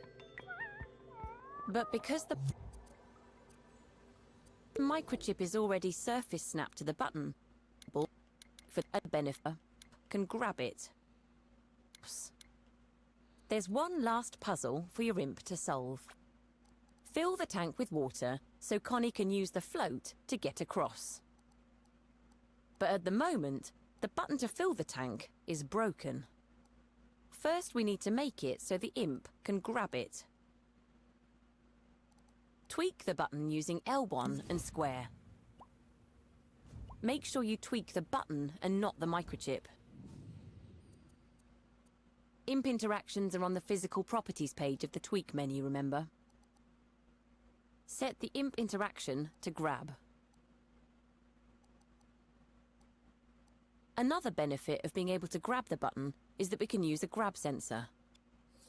This simple gadget detects when an imp has grabbed an object, allowing us to use it to trigger other gadgets. So now we need to do a little bit of logic. The logic for the button is all contained in this microchip. Open the microchip canvas with L1 and X. Some of the logic is already set up, but it's not much use without a grab sensor. Go to the Assembly menu and select Gadgets. Open Sensors and Input and find the grab sensor. Its icon is a hand. The grab sensor needs to be attached to a grabbable object in order to work.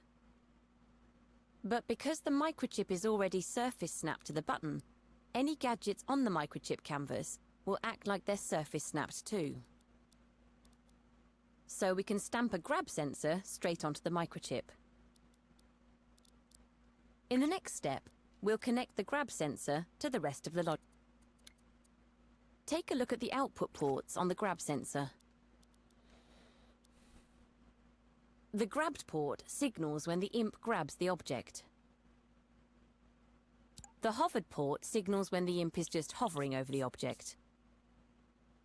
Hover effects are a great way of hinting to the player which objects can be interacted with. On the microchip canvas, there's a text displayer gadget. This displays a water symbol above the button. If we connect the text displayer to the hovered output of the grab sensor, the symbol will appear when the player hovers their imp over the button. Create a wire from the hovered output of the grab sensor and extend it over to the text displayer. Press R2 or X to wire. Now return to edit mode. In the final step, we'll finish connecting the grab sensor.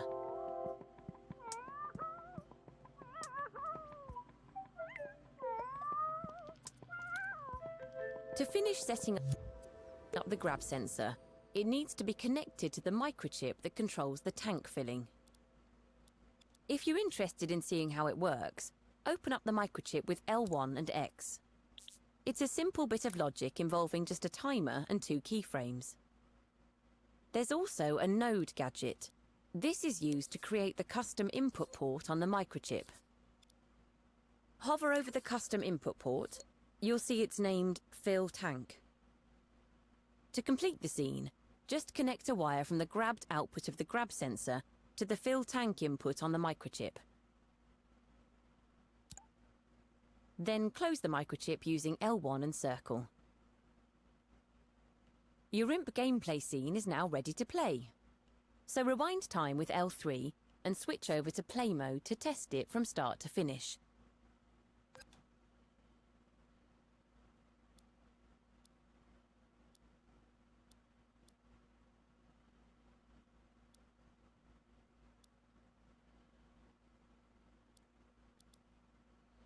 Piggle Puff, what's up?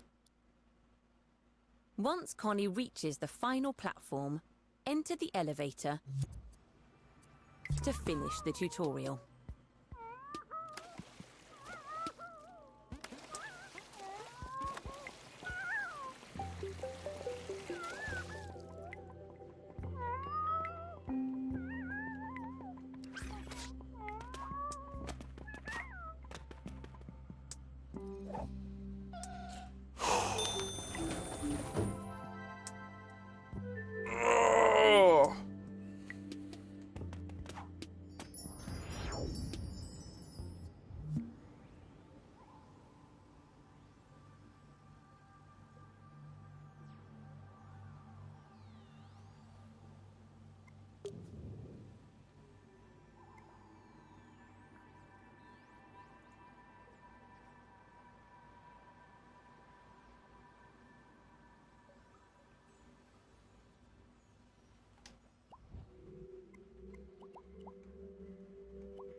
Oh my goodness, emitters, how to create projectiles.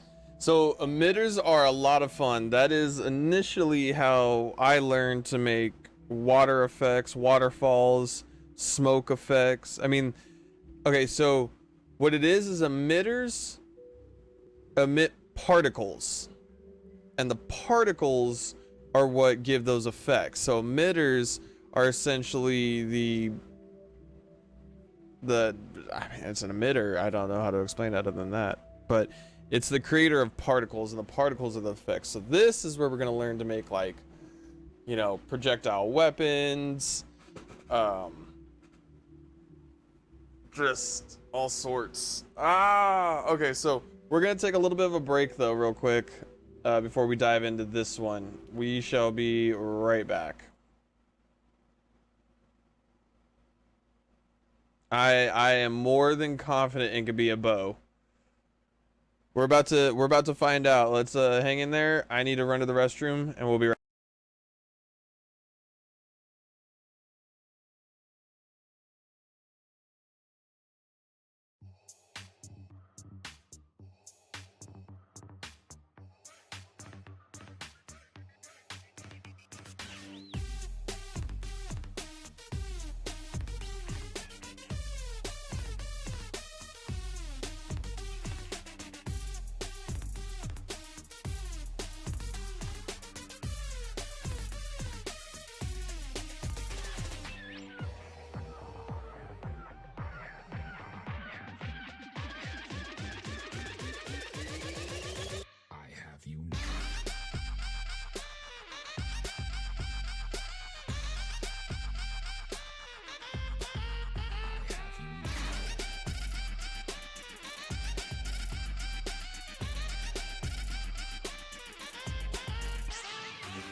Matterpod.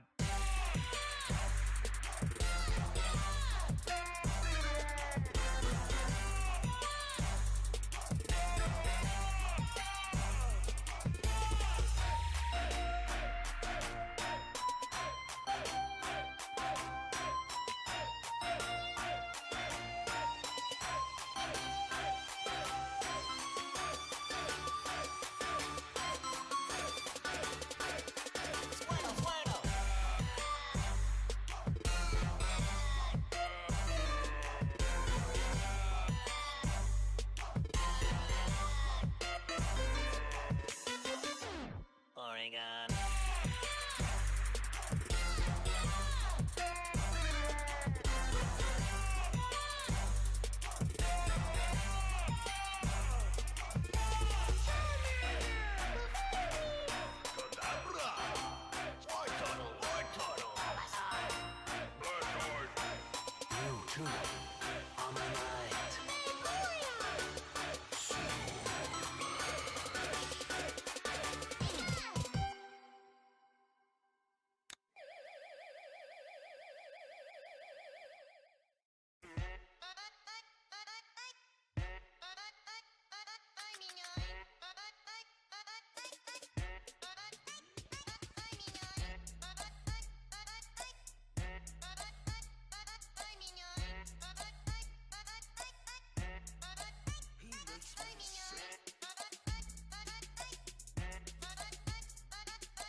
What just happened?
Emitters are all about making something appear from nothing, as if by magic.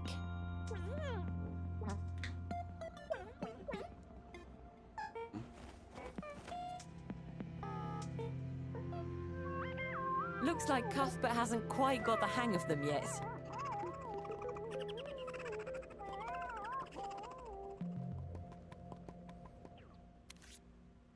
You can emit all sorts of things. Platforms, scenery, enemies, effects. One of the simplest ways to use an emitter is to launch a projectile. Yo, which is Blood, exactly thank you very what much for Connie the needs to hit this target. or the host. Next to Connie, there's a button with a trigger zone gadget on it. We're going to set up an emitter to launch the orange at the target, then use this trigger zone to activate it. Let's start by getting an Nestor, emitter what's gadget up? from the Gadgets menu. Do stuff for Go to the assembly menu, then select Gadgets with X. Now open the F Move is as an for Outputs fire. menu We and burn look for the stuff emitter. down. The icon U is an is for arrow and 3 uranium. circles. I wasn't paying attention. Select the emitter, then select Gadgets with X. Now open the Move as an Outputs menu and look for the emitter. The icon is an arrow and 3 circles.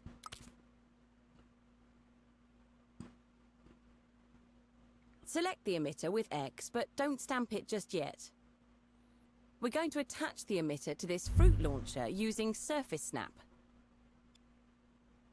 To surface snap gadgets, just hold L1 while holding a gadget. Keep L1 held, then hover over the base of the fruit launcher. The gadget hugs the surface. I've been decent. How you been?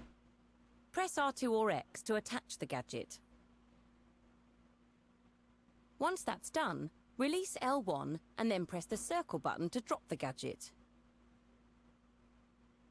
It's not essential to surface snap emitters, but it'll come in handy later on. In the next step, we'll give the emitter something to emit. To make the emitter work, we'll need to give it a reference object. The emitter will then make a copy of that object that can be emitted in a variety of ways. Hover over the gadget, hold L1, then press square. Move the tweak menu to the side so you can still see the emitter gadget. When the tweak menu is open, a positional gizmo will be visible on the emitter. This is where the object will emit from. So let's give it something to emit. In the tweak menu, look for the button with the crosshair icon. This button is used to pick something in the scene to be the reference object for the emitter. Hover over the button, then press X. The button will start flashing. Now the tip of your imp will be tethered to the button by a dashed line. When you hover over an object that can be emitted, the line will change colour. Note that most of the objects in this scene have been frozen and can't be emitted. Hover over the orange, then press X to connect it to the emitter. This flashing orange is a copy of the one we just linked to the tweak menu. The original is still in the scene, but it's been hidden. I'll show you how to unhide it later. The positional gizmo has moved to the centre of the orange, and an arrow gizmo has appeared. The arrow shows the direction of the emitted object. Grab the arrow gizmo with R2 and move it so that it's pointing at the target.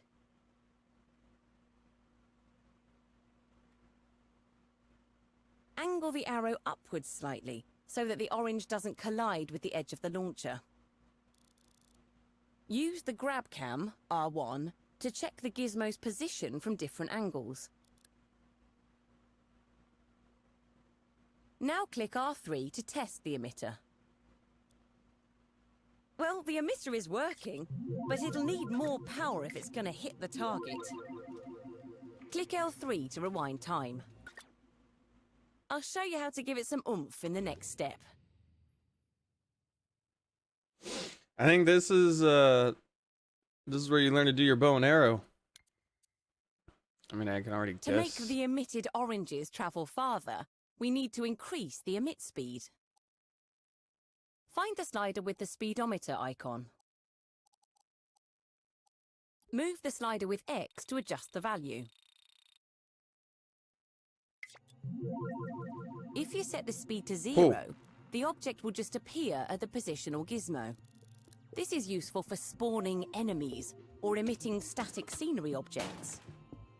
It's not much use for a projectile though, so bump up the speed to around 10 meters per second. Fuck that. Now click R3 to start time.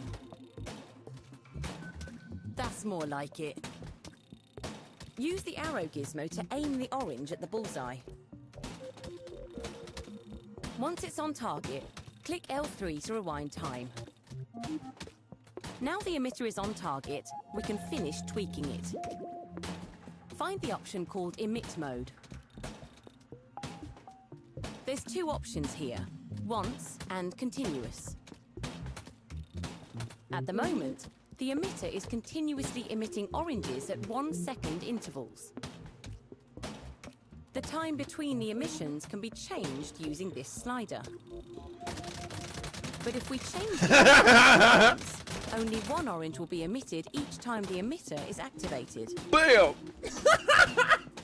Click R3 again, and this time only one orange is emitted. Click L3 to rewind time and close the tweak menu. Then start the next step when you're ready.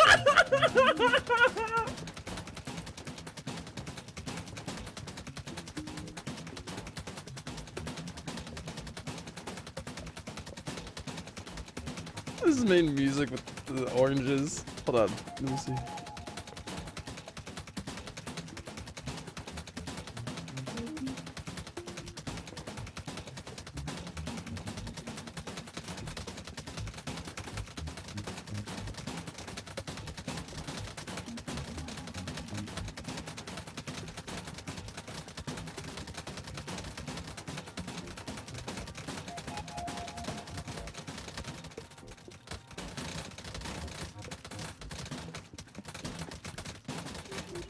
There's just no waiting. Oh, I broke it! Yes!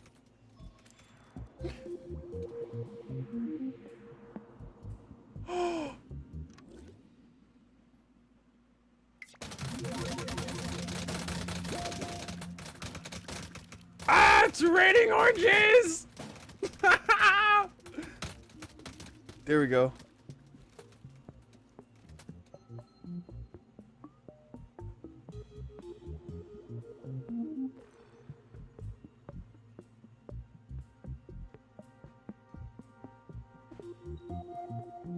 How far are they going? Oh, there they go. They're starting to descend.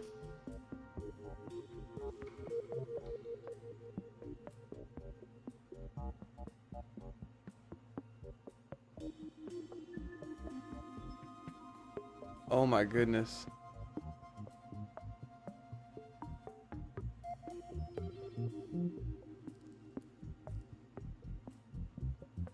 Oh wait, I lost them. Wait. There. There. Oh.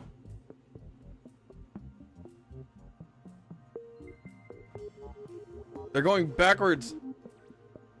They're moving so fast, they're going backwards. Wait, if I go at them, though.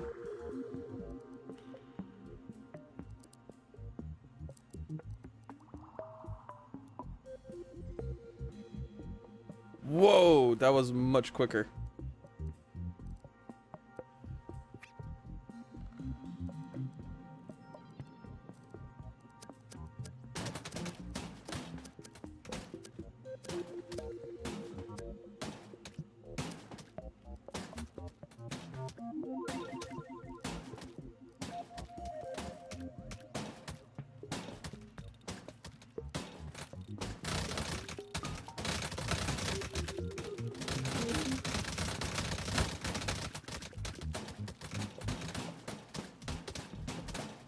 For Connie to activate the emitter, we need to wire it up to the button.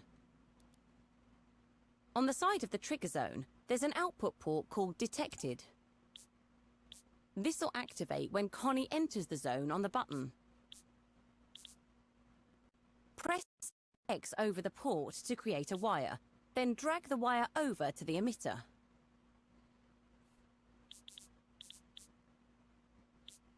Connect the wire to the power port with R2 or X. Now the launcher will only fire when Connie jumps on the button. Now take a look at the target. See that green gadget on it? That's an impact sensor.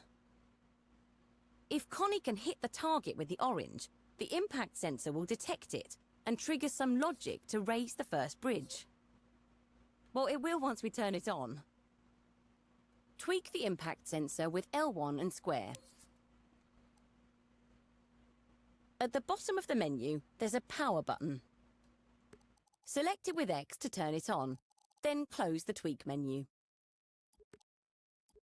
Right, let's try this out in play mode.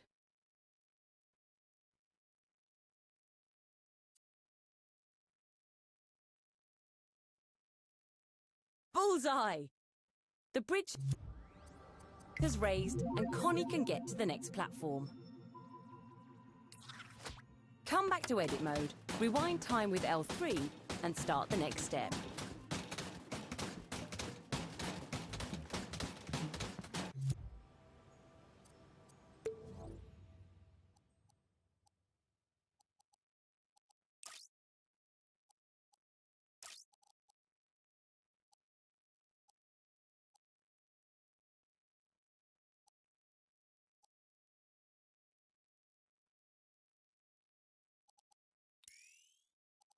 There we go.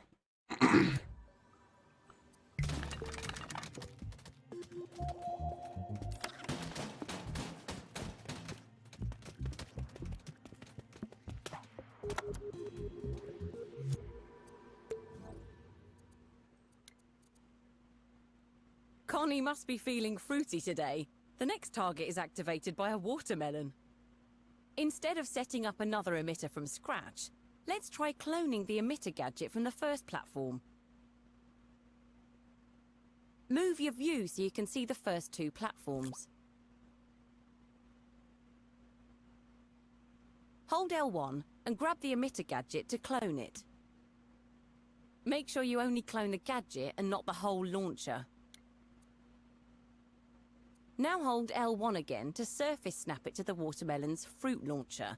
Then the emitter isn't connected to the trigger zone yet, so it activates immediately.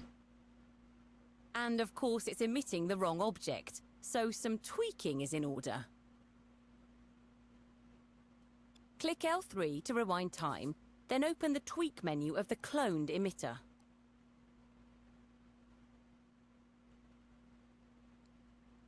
To remove the orange from the emitter, just hover over the Objects to Emit tweak and press triangle. This will reset the button. Pressing triangle over any tweak menu slider or button resets it to its default state. Excuse me. Close the tweak menu with L1 and circle. Wait, what was... I'm sorry, I missed what she said. It was...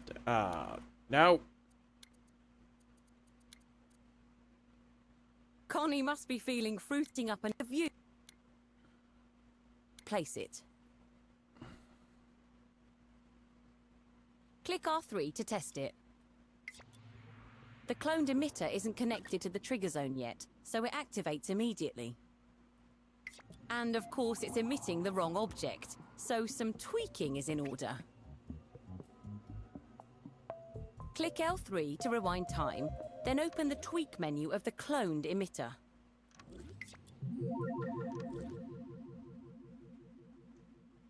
To remove the orange from the emitter, just hover over the Objects to Emit tweak and press triangle. This will reset the button.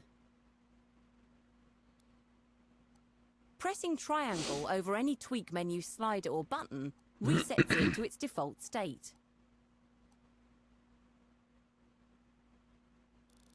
Close the tweak menu with L1 and circle. Before we connect the watermelon to the emitter, how about we give it some juice? Start the next step when you're ready to continue. Another great way to use emitters is to emit effects. See that gadget on the watermelon? That's a microchip. It contains some logic. To open the microchip, hover over it, hold L1, then press X. It's just like scoping in. This is a simple logic circuit. If you hover over the output ports and follow the wires, you can see what the logic is doing. When the watermelon bumps into something, that event switches on the destroyer. Then, as soon as the watermelon is destroyed, the emitter is activated. But it isn't set up to emit anything yet. We'll use this emitter to emit a splat effect. There's a ready-made fruit splat effect for you to use in the tutorial collection. Go to the assembly menu, then select the search button. Enter the collection and find the fruit splat effect. Select it with X. Stamp the fruit splat next to the watermelon, then press circle to unequip it. It doesn't look like much at the moment, but if you click R3... Now that's a proper splat. The splat is a simple animated painting. Then press made fruit splat effect for you to use in the tutorial collection. Go to the assembly menu, then select the search button. Enter the collection and find the fruit splat effect. Select it with X. Right. Stamp the fruit splat next to the watermelon, then press circle to unequip it. It doesn't look like much at the moment, but if you click R3... Now that's a proper splat. The splat is a simple animated painting. You can learn more about animated paintings by playing the painting tutorial. Look for it in the art tutorials. Now click L3 to rewind time. In the next step, I'll show you how to emit the splat effect.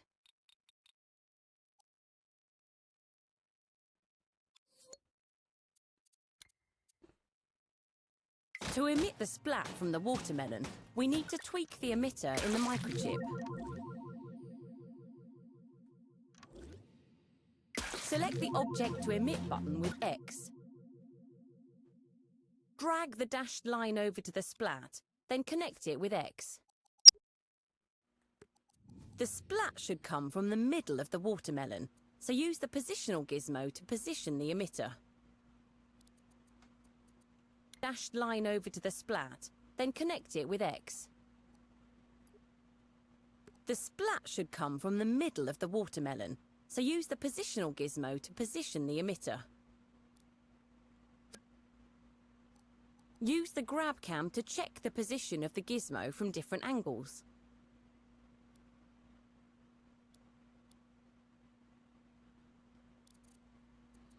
Something's not Check right the with mine. position Hold on. dashed li-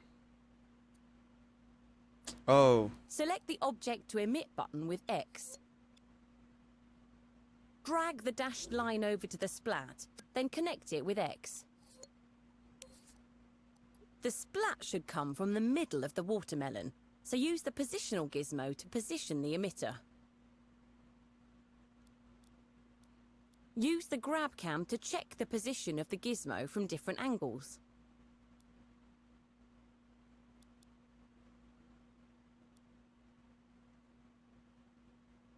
The effect already has animation, so the emit speed should be set to 0. And as this is a one-time effect, set the emit mode to once. And that should do it. Close any tweak menus and microchips with L1 and circle. The way we connected the And that should do it. Close any tweak menus and check the position of the gizmo from different angles.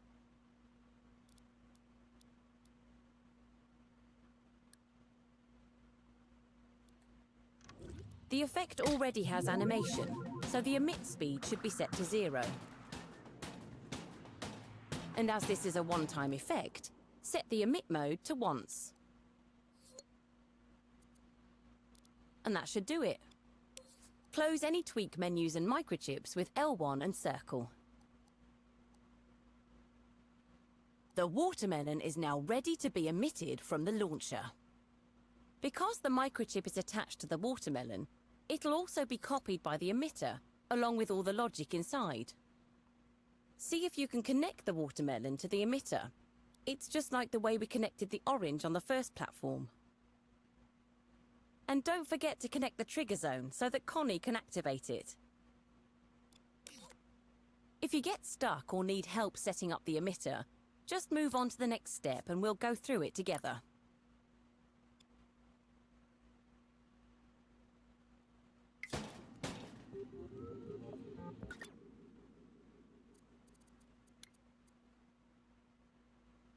So let's connect our juicy fruit to the launcher's emitter. If you manage to do it yourself, then you can skip to the next step. Hover over the emitter gadget, then hold L1 and press square to open its tweak menu.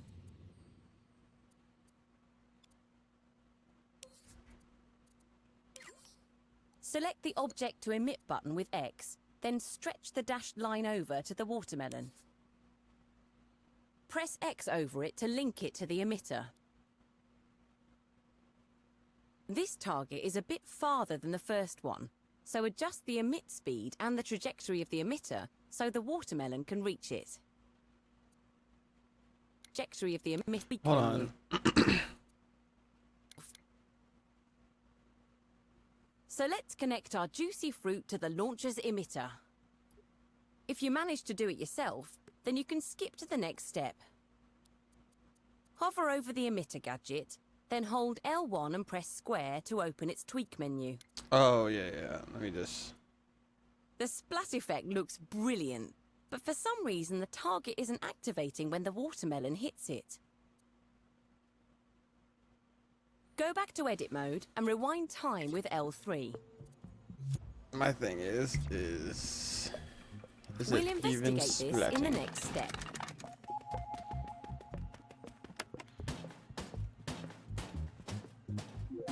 No. I know why, though.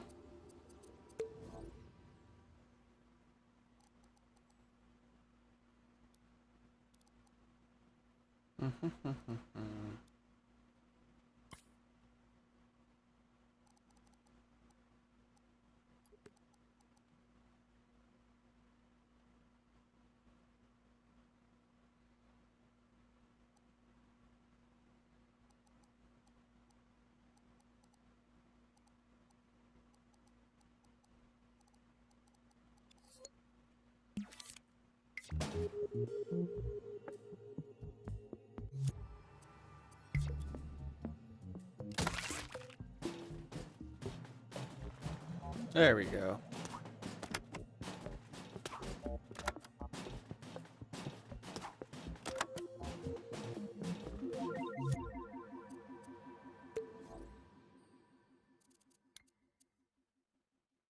Any ideas why the watermelon wasn't triggering the target?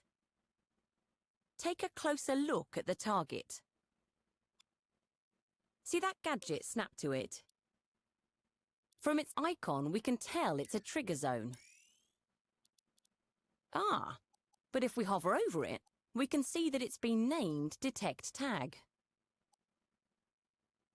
If you open its tweak menu, you'll see that in the Things to Detect section, the Tag button is selected. Naming gadgets and logic really helps fellow Dreamshapers understand what's going on in your scene. Close the tweak menu with L1 and circle. Tags are really simple gadgets that you can use to trigger logic. If we add one to the watermelon, it should activate the target. Only problem is, the original watermelon vanished when we connected it to the emitter. Even if we open the tweak menu, we can't tweak or scope into the watermelon because this is the emitter's copy, not the original object. But there's a way to get around this without unlinking the watermelon from the emitter. Go to the assembly menu, then select Show Hide. This menu has a bunch of options for showing or hiding various different things in the scene. In Show Hide, look for the closed eye icon. This button is Preview Invisibility, and by default, it's switched on. If you select it with X, all the invisible objects in the scene will become visible, and you'll also be able to interact with them. If you still have the emitter tweak menu open, you'll be able to see the original watermelon and the copy. Grab the watermelon and move it to one side, and you'll be able to see them both.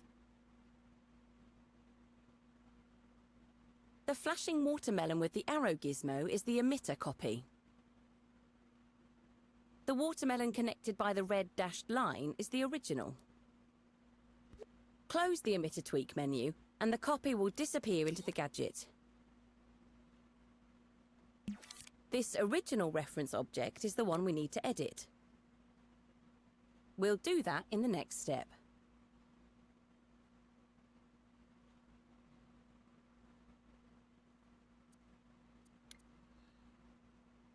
In the last step, we turned off preview invisibility in the scene. Oh wow, look at Connie! With preview invisibility turned off, we can see all her special effects. Don't get distracted by all that though. We've got work to do. Now that the original watermelon is visible again, we can tweak and edit it. Use L1 and X to open the microchip on the watermelon. Because this microchip is surface snapped to the watermelon, it will also be copied by the emitter. By adding a tag to the microchip, the emitted watermelons will be able to activate the target. Go to the assembly menu and select Gadgets. In Sensors and Input, look for the tag. Once you've equipped the tag, hover over the microchip and it will automatically snap to the canvas. Press R2 or X to stamp a tag anywhere on the microchip canvas. Now press Circle to unequip the tag, then hold L1 and press Circle to close the microchip. We can turn preview invisibility back on now. Go back to the Show Hide menu and select the closed eye icon.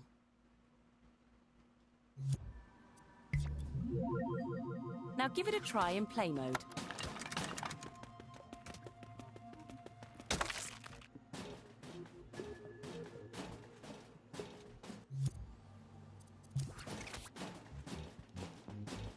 It worked! Go back to edit mode and rewind.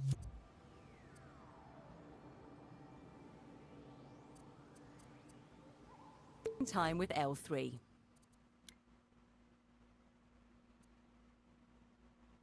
Back to edit mode.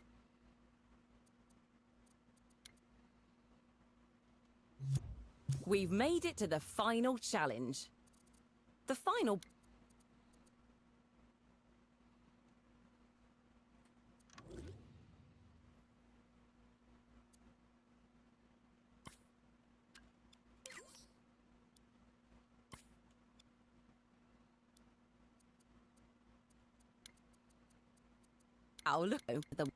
Once you've equipped the tag, hover over the microchip and it will automatically snap to the canvas.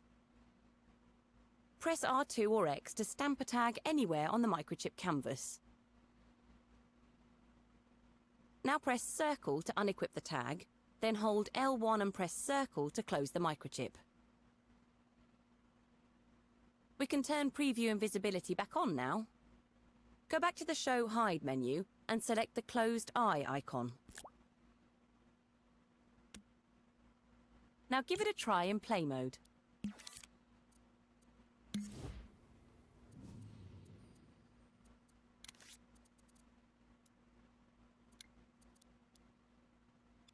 It worked! Go back to edit mode and rewind time with L3. One more obstacle to go. We'll tackle that in the next step.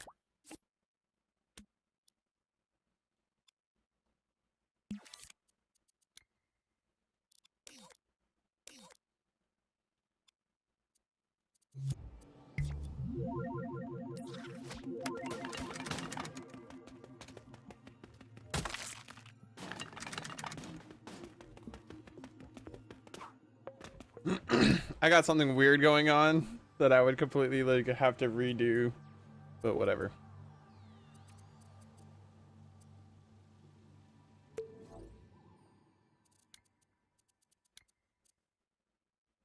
We've made it to the final challenge. The final bridge is already raised, but there's a huge block in the way. If you look closer at the block, you'll see another microchip gadget attached to it. Open it up with L1 and X. Ah, this logic looks similar to what we saw in the watermelon's microchip. We have an impact sensor connected to a destroyer that triggers an emitter. If we fire one of our fruit launchers at the block, it'll clear the way for Connie. But first, let's add an awesome destruction effect to the block using the emitter. When the block is destroyed, we'll emit the broken version of the block so it splits into lots of pieces. Go to the assembly menu, then select Search to open the tutorial collection. Find the element named Broken Block and select it with X. Stamp the broken block next to the unbroken one. We just need to connect the broken block to the Object to Emit tweak. Open the tweak menu of the emitter in the microchip. Select Object to Emit with X, then stretch the dashed line over to the broken block. Press X to connect the broken block to the emitter. In the final step, we'll tweak the emitter to finish the effect.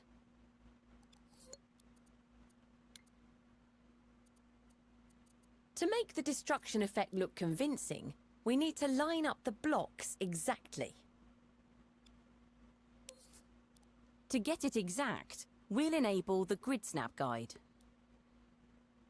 Go to the assembly menu and select Guides. Select the grid icon to enable Grid Snap.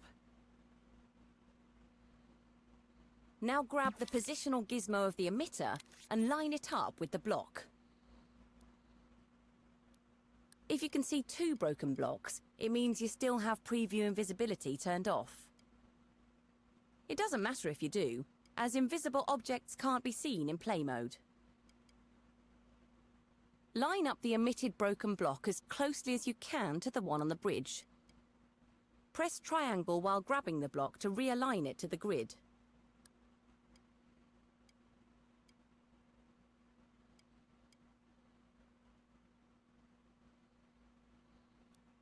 All that's left to do is blast the block with a fruit launcher. Fly back over to the second platform and select the button and the launcher. Hold L1 and then grab them to create clones. Because all the gadgets are surface snapped, we can clone the logic, the watermelon and the splat effect all in one go. Move the clones over to the final platform and position them so the watermelon will be fired at the block. The scene is ready to go. Click L3 to rewind, and make sure all the buttons are connected up to the emitter gadgets. Then head into play mode and try out the completed scene.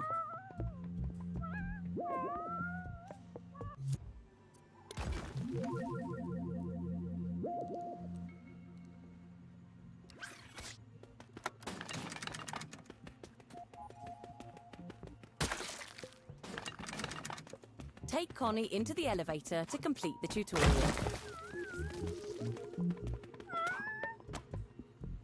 That one was pretty over the top. Oh my gosh. That was a little intense. Ugh.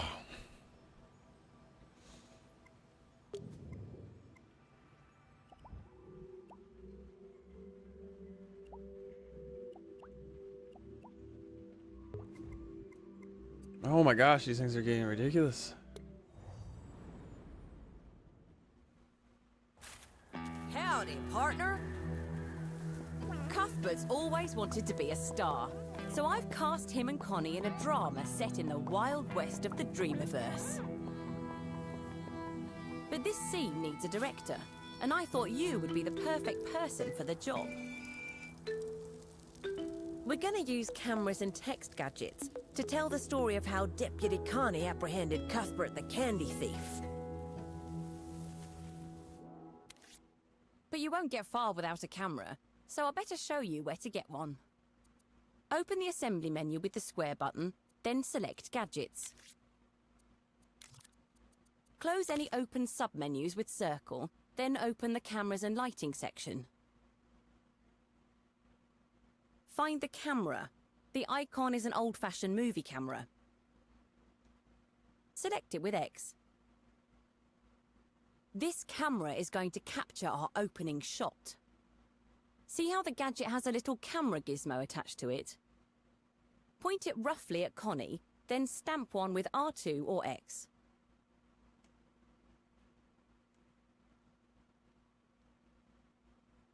Once you've stamped one, unequip the gadget by pressing circle.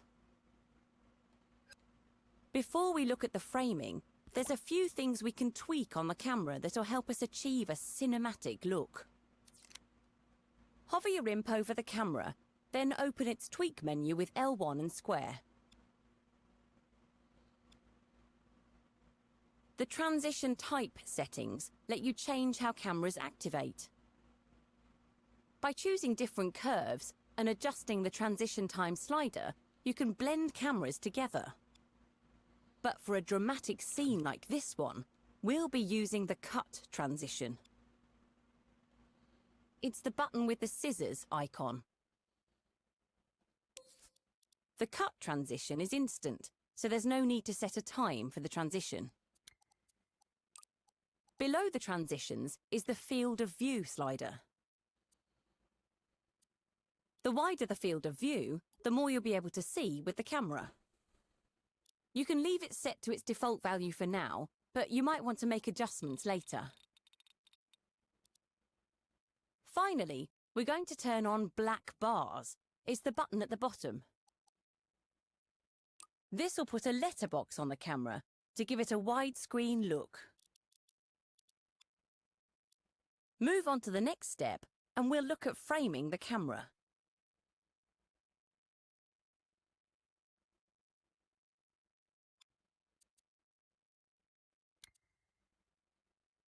Right, let's frame the shot properly.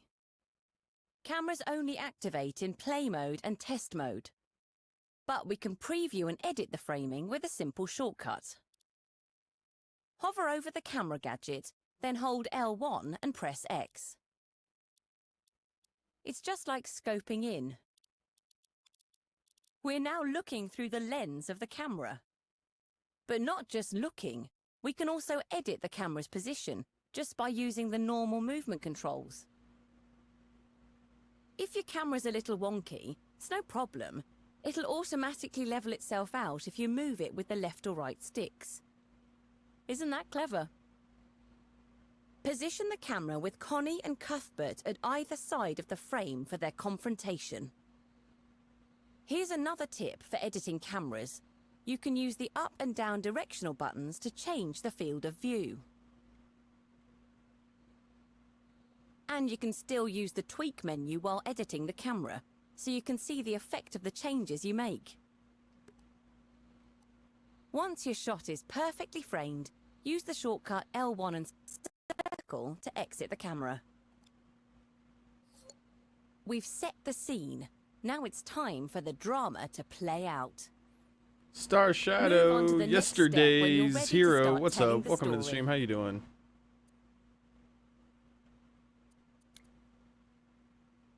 The simplest way to show text on screen is to use a text displayer. Open the assembly menu and go to Gadgets. In the Movers and Outputs section, you'll find a handful of gadgets for displaying text and numbers. The icon for the text displayer is two speech bubbles on a screen. Select it with X and stamp one in the scene, then unequip the gadget. A text displayer is pretty useless without text, so let's add some. Open the text displayer tweak menu with L1 and square. On the first page of the tweak menu is a box to enter text.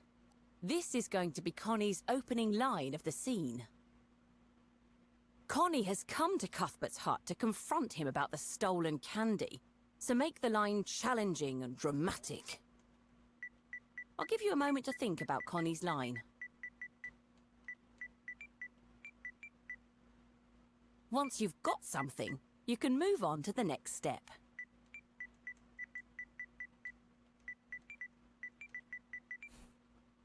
I'm trying to think, like...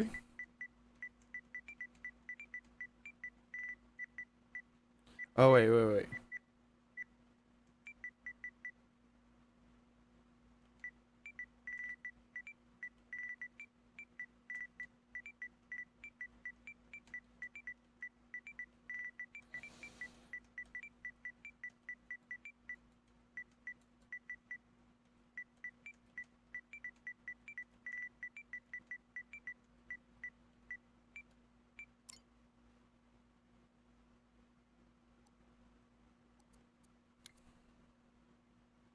We now have a dramatic opening line, but it doesn't look very good yet. Oh, hers is better. Text always displays middle left on the screen, but while the tweak menu is open, we can grab and move it with R2. By default, the text is pinned to the screen, no matter where the gadget is.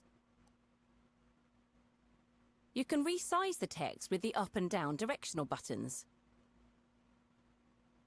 Move it to the right side of the screen so it's on the same side as Connie on camera. Now let's tweak how the text looks. The first page of the tweak menu has options for changing the appearance of the text. Let's see if there's a more appropriate font. Scroll through the list using the up and down directional buttons.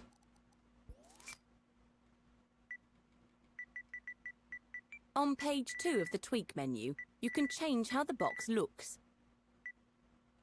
Find the option for tail shape.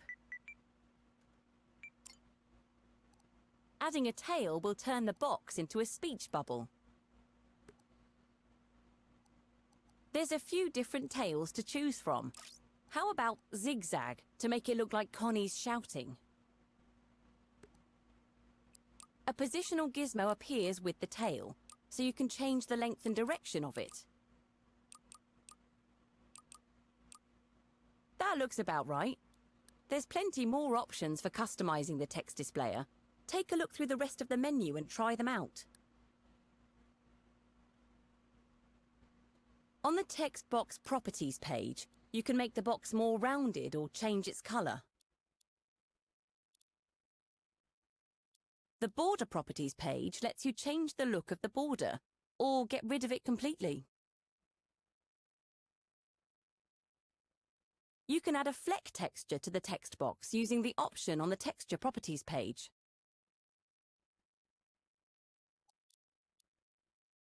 When you like how your text looks, close the tweak menu, then give it a test in play mode.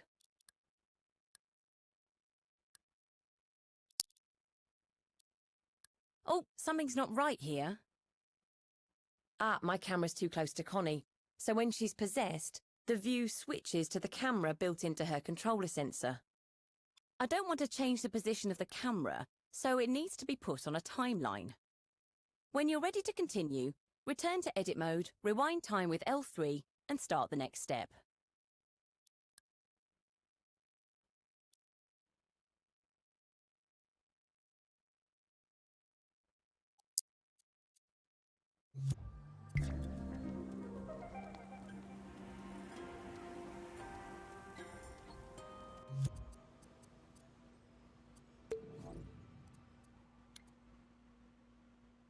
We have an establishing camera and a dramatic opening line.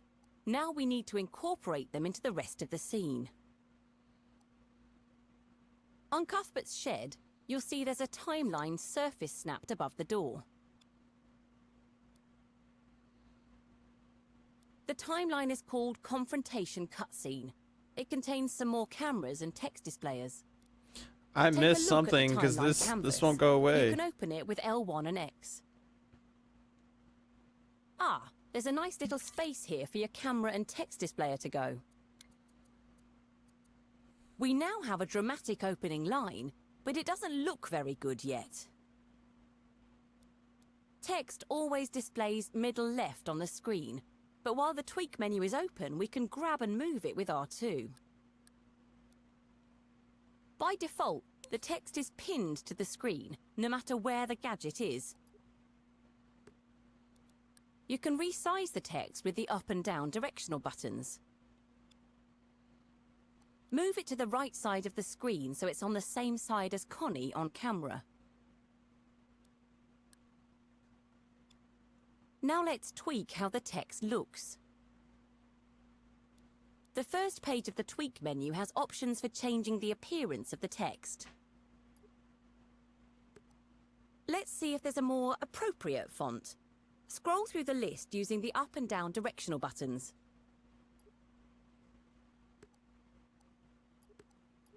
On page 2 of the tweak menu, you can change how the box looks. Find the option for tail shape. Adding a tail will turn the box into a speech bubble. There's a few different tails to choose from. How about zigzag to make it look like Connie's shouting? A positional gizmo appears with the tail, so you can change the length and direction of it. That looks about right. There's plenty more options for customizing the text displayer. Take a look Pixel through Chris, the rest what's of up? the Welcome menu to the and stream. try them out. On the text box properties page, you can make the box more rounded or change its colour. The border properties page lets you change the look of the border or get rid of it completely. You can add a fleck texture to the text box using the option on the texture properties page.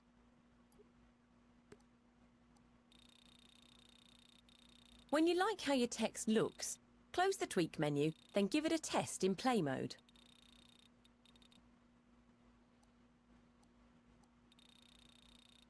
Oh, something's not right here. Ah, my camera's too close to Connie, so when she's possessed, the view switches to the camera built into her controller sensor. I don't want to change the position of the camera, so it needs to be put on a timeline. When you're ready to continue, return to edit mode, rewind time with L3, and start the next step.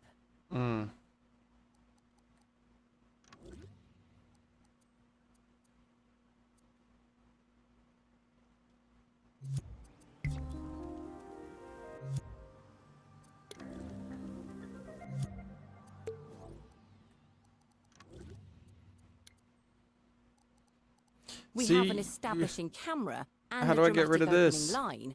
Now we need to incorporate them into the rest of the scene.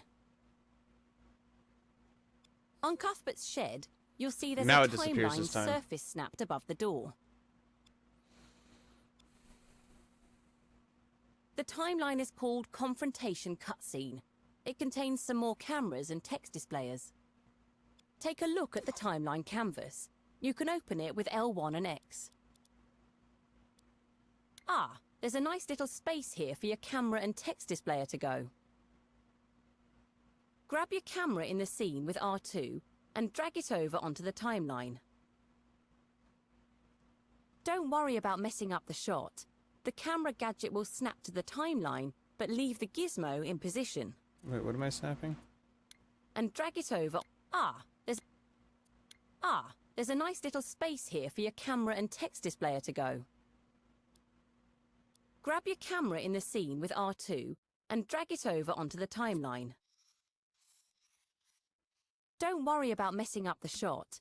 The camera gadget will snap to the timeline, but leave the gizmo in position. Now place Connie's text underneath the camera, so they're active at the same time.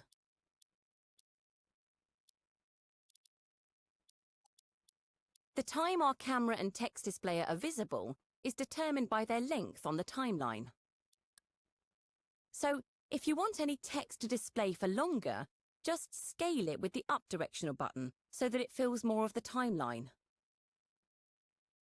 Or you can lengthen or shorten the clip by grabbing the trim handle on the end of the gadget with R2. The cameras and text displayers will stay in place in the scene even if you move the timeline. We can't test the timeline just yet though, because it's powered off. To turn it on, just open its tweak menu with L1 and square. Select the power button at the bottom of the menu to activate it. Shall we take a look in play mode?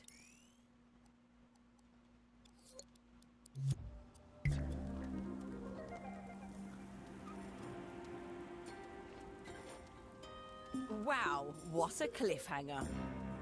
The performances were superb, but I think the cameras on the timeline could do with a director's touch.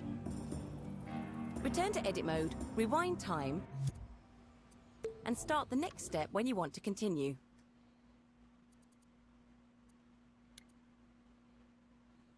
That was a great opening, but I think we can improve some of the cameras. Make sure you have the timeline open.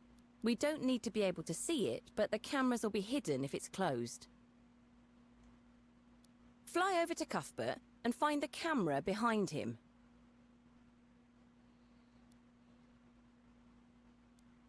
Open its tweak menu with L1 and square and move it to one side. We don't need to tweak anything just yet, but having it open will mean we can use it at the same time as editing the camera. Now scope into the camera with L1 and X to start editing it. When this camera is active, it's focused on Cuthbert, even though he's got his back to it. I think it would be better if Connie was in focus, and to do that, we need to adjust the focus distance and aperture. Try changing the aperture slider by grabbing it with X. The higher the aperture, the more blurry Connie becomes. But if you increase the focus distance, she'll come back into focus. At high aperture, only the parts of the scene that are near the camera's focus distance are sharp. With a low aperture, even objects in the far distance will be in focus. This effect is called depth of field. It's a nifty technique for drawing the eye of the viewer. We don't want to lose too much detail in the foreground though, so about 30% should be enough.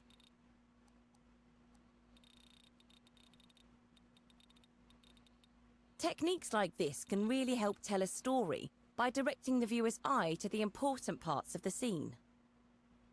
For some extra dramatic punch, you could create a keyframe animation to pull focus so it switches from Cuthbert to Connie. Take a look at how keyframes have been used on the timeline to create the dramatic zoom in on Connie with the third camera. You can learn about keyframe animations in the Keyframes and Timelines tutorial. Look for it in the animation section of the Dreams workshop. Move on to the next step when you're ready to get deeper with dialogue.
That was a great opening, but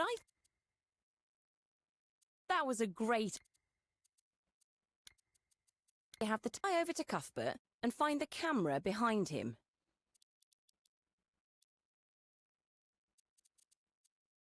Open its tweak menu with L1 and square and move it to one side. We don't need to tweak anything just yet, but having it open will mean we can use it at the same time as editing the camera. Now scope into the camera with L1 and X to start editing it. When this camera is active, it's focused on Cuthbert, even though he's got his back to it. I think it'd be better if Connie was in focus, and to do that, we need to adjust the focus distance and aperture. Try changing the aperture slider by grabbing it with X. The higher the aperture, the more blurry Connie becomes. But if you increase the focus distance, she'll come back into focus. At high aperture, only the parts of the scene that are near the camera's focus distance are sharp. With a low aperture, even objects in the far distance will be in focus. This effect is called depth of field. It's a nifty technique for drawing the eye of the viewer. We don't want to lose too much detail in the foreground though, so about 30% should be enough.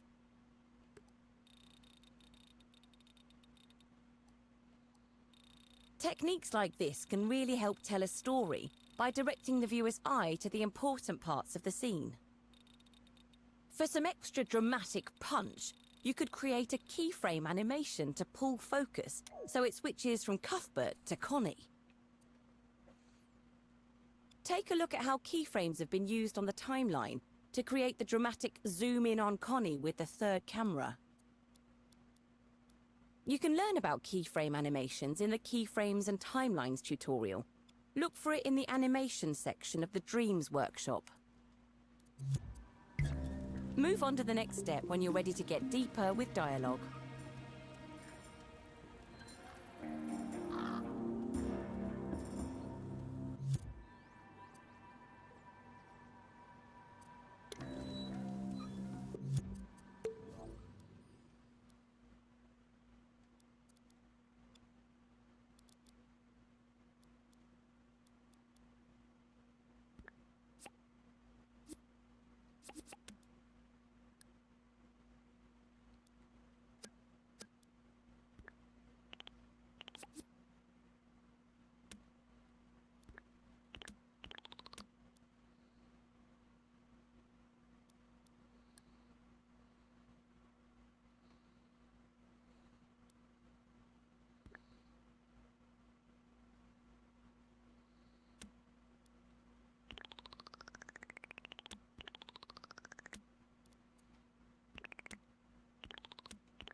That worked perfect. Text displayers are great for adding captions and titles, but for more complicated conversations, we need a more powerful gadget. Go to the Assembly menu and navigate back to the Movers and Outputs section of the Gadgets menu. In the menu, find the Dialogue Text Displayer. The icon is 2 connected speech bubbles. Select it with X, then stamp one into the scene. Unequip it from your IMP, then open the Dialogue Text Displayer's Tweak menu. The Dialogue Text Displayer is used to create branching conversations with multiple choice answers. Oh! The first page has exactly the same Wait! tutorial collection. Ow! Yes! Kitty! There.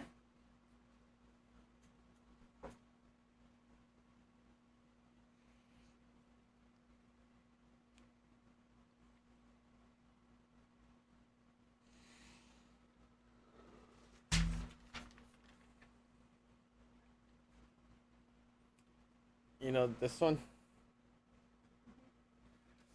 This box I'm learning about is for multiple choice answers. Nice.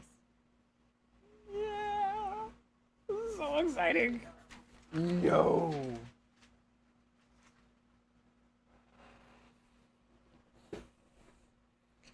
That's exciting.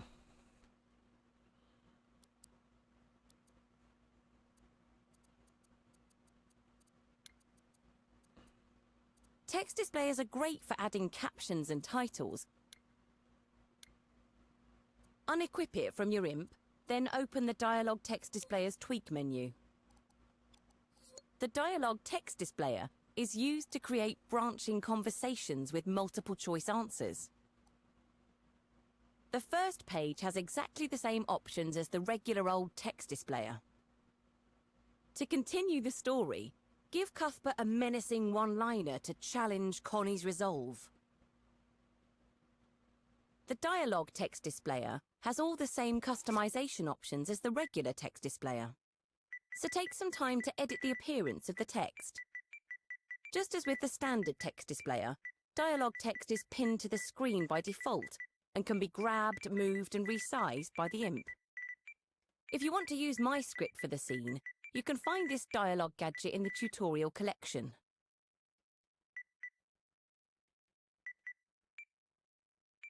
When you've finished writing Cuthbert's dialogue, start the next step and we'll do Connie's replies.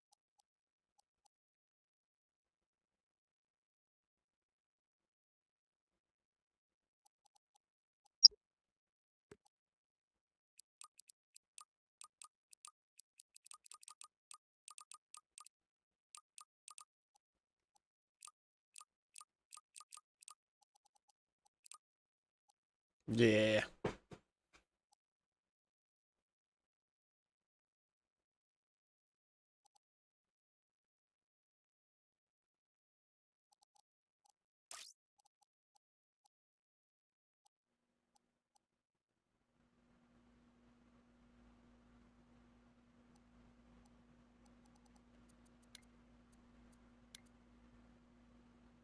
Before we enter Connie's replies, there's a few other options I want to show you. Go to the Settings page of the Tweak menu. Select the button with the elephant icon. This will turn the dialogue into a big gadget. This means the text will be visible on the gadget tile. Now select the next tab, the one with the crossed circle icon. On this page, you can add an option to skip or close the dialogue. The circle button is the default for closing the dialogue text. You can show the prompt on screen by selecting the button with the open eye icon. Close prompts are useful if you don't want a multiple choice response, like at the end of a dialogue sequence. We want to give Connie some options though, so head to the dialogue properties page. Select the tab with the speech bubbles icon. Here we can create some dialogue options for Connie's comebacks. The different responses can be selected using the controller buttons shown on the left. If you use the same button for dialogue as you did for a close prompt, the dialogue will take priority. To keep things simple, we'll give Connie 2 dialogue options to choose from. Use the text boxes next to the X and circle button icons to give Connie 2 different responses to Cuthbert's challenge. Use the video controls to pause if you need time to write your dialogue. Connie's lines will appear underneath Cuthbert's. Grab them with your imp to arrange them and resize them. When you've got the dialogue how you want it, close the tweak menu with L1 and circle, then start the next step.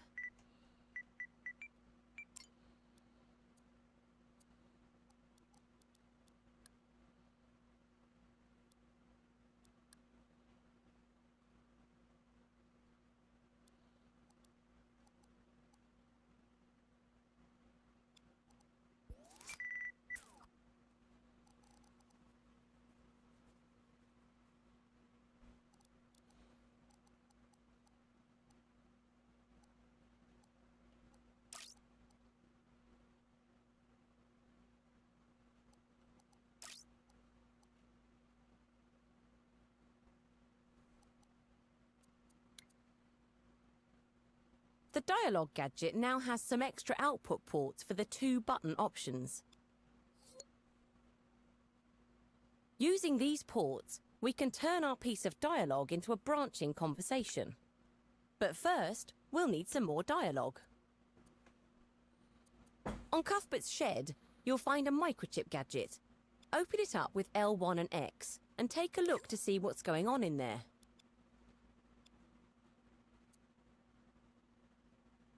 Here's the rest of the script ready to go. The conversation has 2 branches. In one, Connie tries to arrest Cuthbert. In the other, she questions him about the stolen candy. Depending on the player's choices, they'll end up at one of these 4 endings. On the left of the microchip, I've left a little space for you to place your dialogue text displayer. This will be the start of Connie and Cuthbert's confrontation. Grab your dialogue gadget with R2 and place it on the microchip. It'll automatically snap to the canvas.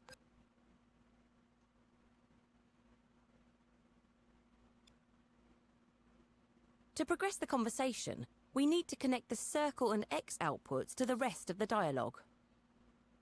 Create a wire from the circle output port of the dialogue gadget that you created.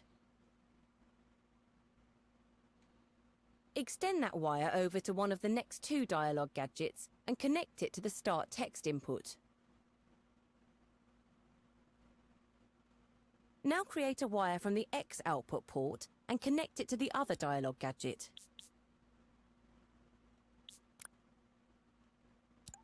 Branching dialogue logic can get messy, so using microchips is essential if you want to keep a semblance of order to your scene. We now have a complete dialogue tree. In the next step, I'll show you how to connect a camera to the dialogue.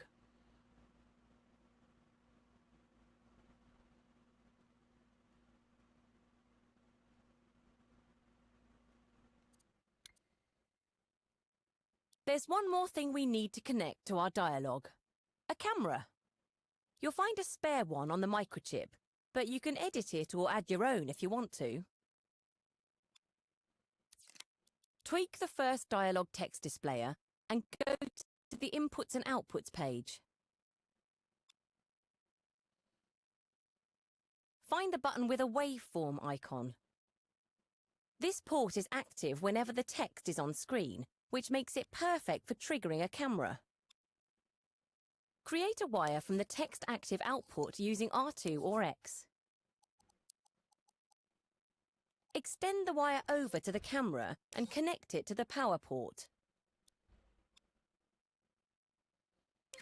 The dialogue is ready to go. We just need to connect it up to the timeline so that it'll activate once the cutscene has finished. The confrontation cutscene has a wire connecting it to a counter gadget.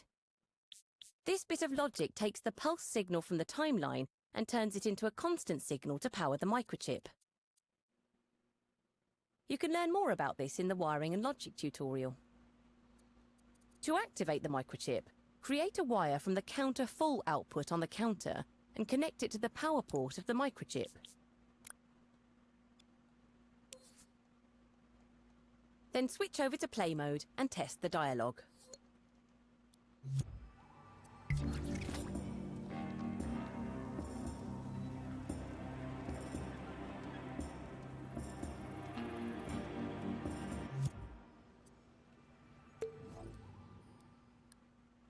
That started off well, but it never reached a satisfying conclusion. So often the way, isn't it? In the next step, I'll show you how you can end the scene with a bang.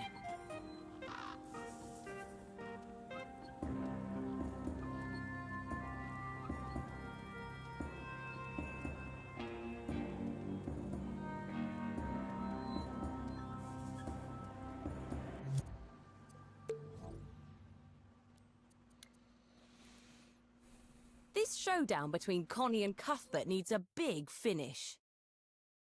On the right side of the microchip are two gadgets. One called Win and one called Lose. You can tell from this icon in the corner that they're both microchips. These microchips contain two cutscenes, one where Connie defeats Cuthbert and one where he sends her packing. Connie and Cuthbert's conversation has 4 possible conclusions. 1 will activate the Win ending, the other 3 will lead to the Lose ending. Let's start with the Win condition. Pick one of the dialogue conclusions. I'm using the one at the bottom. On the right edge of the gadget, you'll see a port with a square stop symbol icon. The port will send a signal when the dialogue text is finished. As there are no dialogue responses set up in these gadgets, they're finished using a close prompt instead.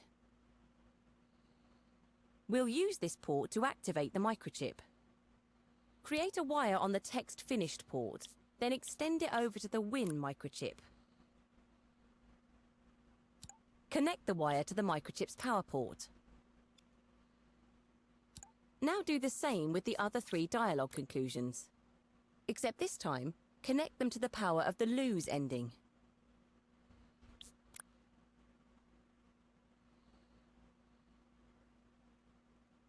The stage is now set. The actors are ready. All that's left to do is play the scene and watch the drama unfold. Rewind the scene with L3, then switch over to play mode and see if you and Connie can get the better of Cuthbert.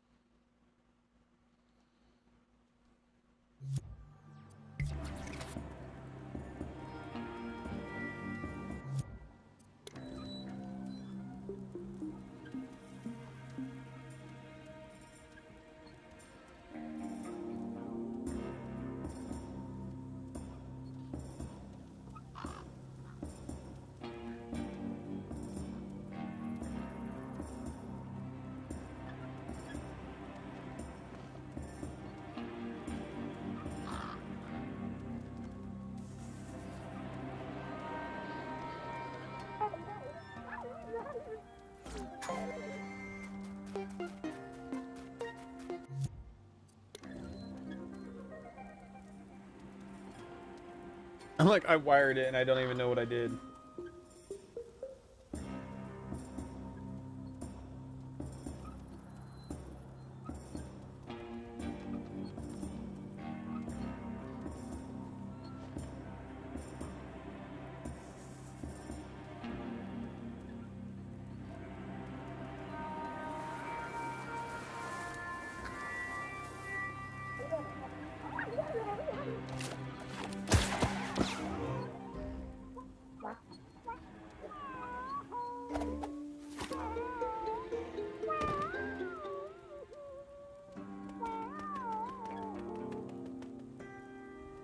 I got the candy.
I kind of want to try this one.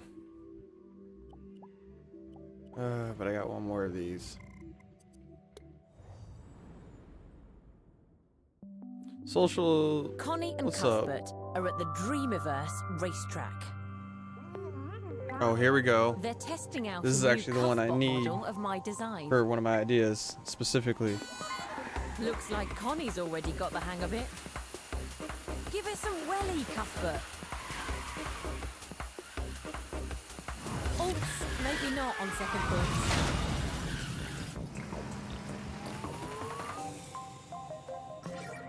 Join me over in edit mode, and I'll show you how to make a vehicle of your own. To get this Cuthbot operational, you'll need to add a few gadgets. The first step to making something controllable is to add a controller sensor. The controller sensor is mostly used in puppets, but it can be used to control anything. This Cuthbot is made from sculptures and connectors that are grouped together, so we need to scope into the group before we can start editing it. Hover your imp over Cuthbot, hold L1 and press X. On the front of Cuthbot's chassis, you'll find a microchip. This is where we'll put all the gubbins to get Cuthbot moving. Scope into the microchip with L1 and X. It looks like we've got some work to do. There's only a health manager set up.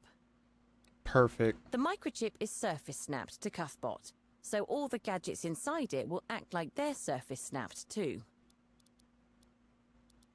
A useful feature of microchips is that once you've opened them, they will stay open even if you scope out of the group they're in. However, if you close the microchip, you'll need to scope back into Cuthbot to open it up again. Start the next step and we'll start building Cuthbot's control. First on the agenda is to add a controller sensor. Then we'll be able to possess Cuthbot with the imp. Go to the assembly menu and select Gadgets. The controller sensor is found in Sensors and Input. Its icon is a controller and some cogs.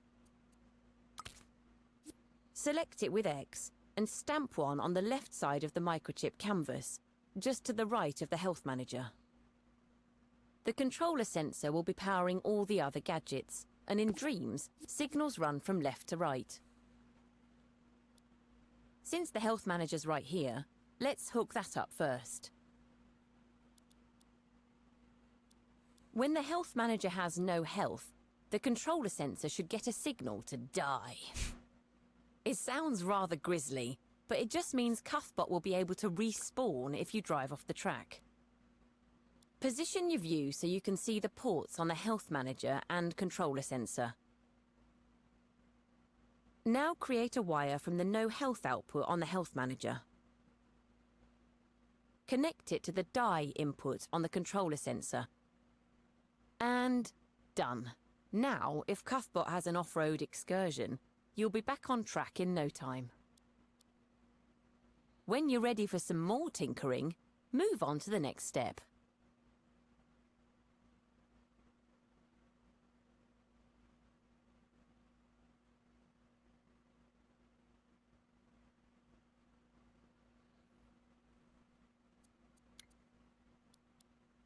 Let's dig a little deeper into the controller Hey, Snowman sensor. Haven, what's up? Open the controller sensor's tweak menu using L1 and the square button. Head to the Important Properties page. All these settings are to do with your imp, as you could probably tell from my hilarious pun. At the bottom, there's some options for changing the possession visual.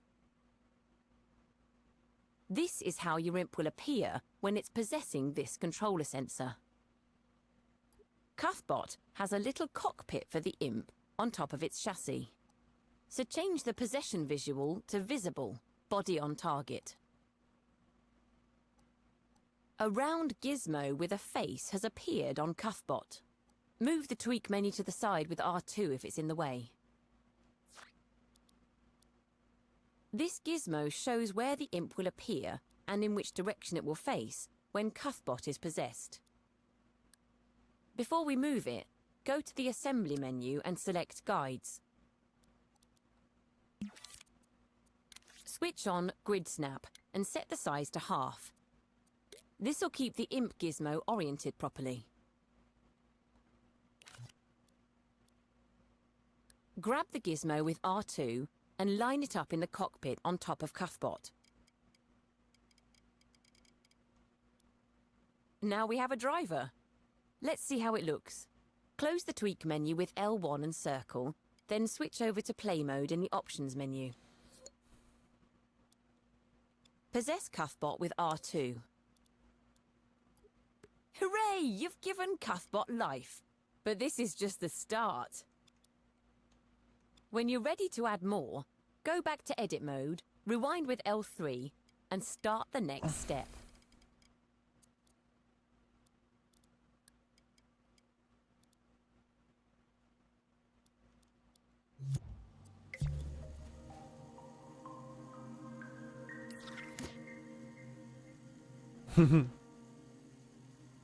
It doesn't do anything. And oh, he's facing sideways. That's not right.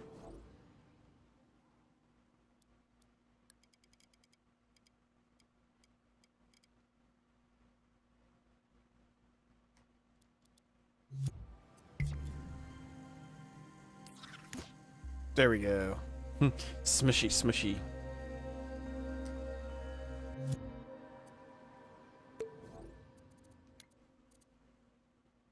When you were in play mode, you might have noticed that Cuthbot's body tilted over.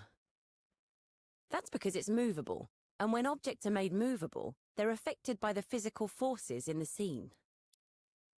So before we get Cuthbot moving, we need to add some stabilization. A gyroscope is the perfect gadget for this. It's used to keep objects upright. Go to the Assembly menu and select Gadgets.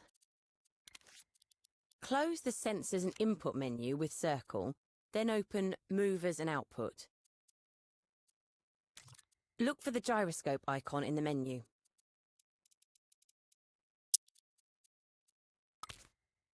Select it with X and stamp one onto the microchip canvas.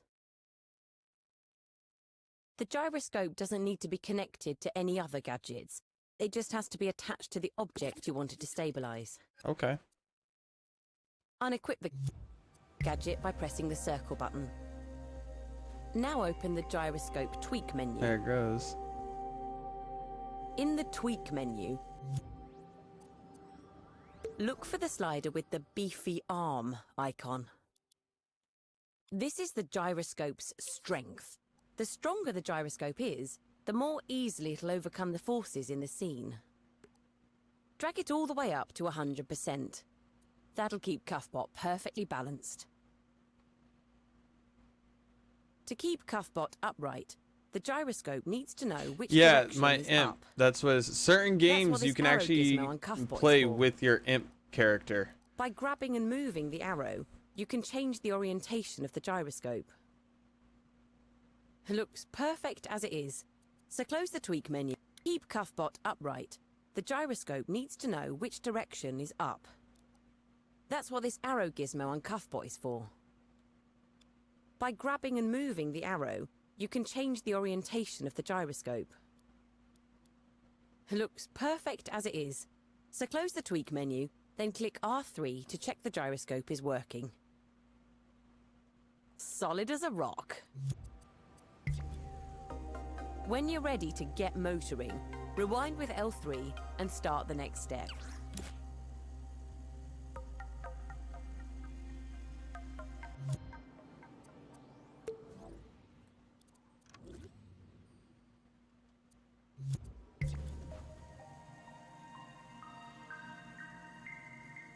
Perfect.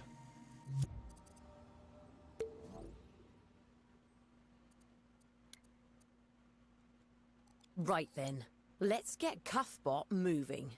For that, we'll need a mover. If you've closed Cuthbot's microchip, scope back in and open it up again with L1 and X. Go to the Assembly menu, then select Gadgets. In the Movers and Output menu, see if you can find the mover. Its icon is a box and an arrow.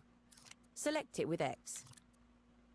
Stamp a mover on the right side of the microchip, then unequip the gadget with circle.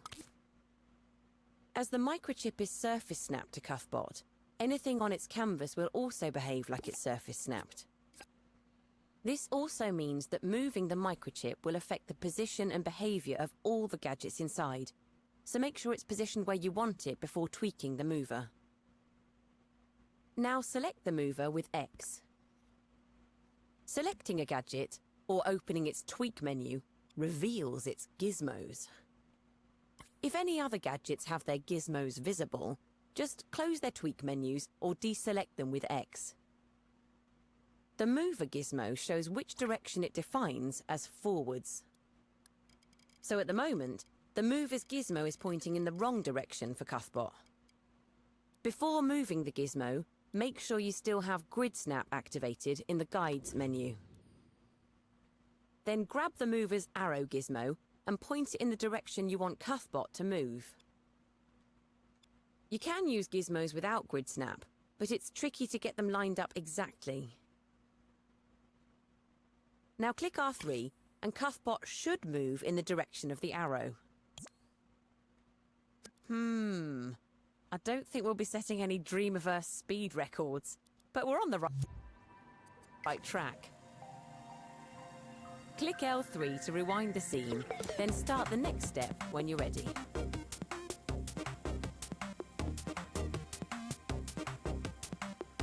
Whee!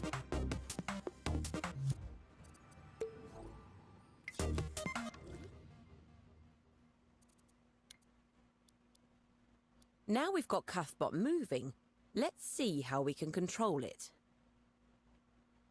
We'll start by connecting the mover to the controller sensor. The port we need isn't available on the outside of the gadget, so open up the controller sensor's tweak menu with L1 and square. By default, tweak menus are pinned to the screen. But if you want to arrange them in the scene space, just deselect the Pin to Screen option at the top of the tweak menu. You can also save the position of tweak menus, so they always open in the same place. Just select the anchor icon at the top of the tweak menu to save its position. We're going to use the R2 button to make Cuthbot move. On the first page of the controller sensor tweak menu, you'll find all the controller buttons. Create a wire from the R2 output port of the controller sensor using R2 or X. Extend the wire across to the mover. Connect it to the forward speed input. Now close the controller sensor tweak menu. Before we try it out, let's give the mover a bit more juice, as it was painfully slow before. We'll take care of that in the next step. Right, let's see if we can give Cuthbot a bit more oomph. Open the mover's tweak menu and use X to increase the forward speed slider.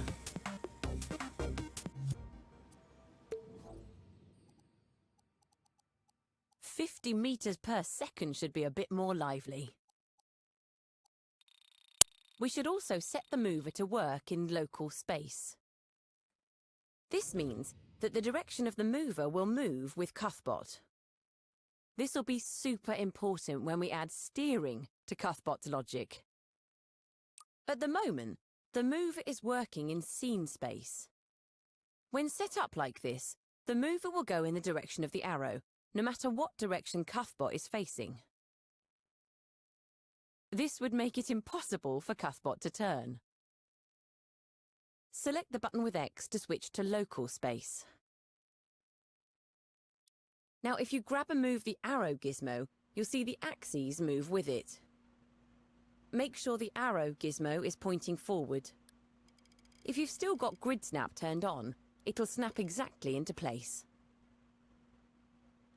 Now when Cuthbot turns, the direction of the mover will turn too.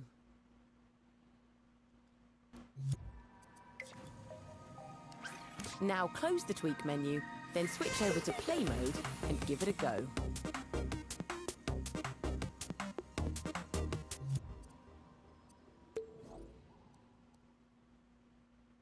That's a bit more like it. Go back to edit mode and rewind the scene with L3. In the next step, we'll give Cuffbot a reverse gear. Now close the tweak menu, then switch over to play mode and give it a go.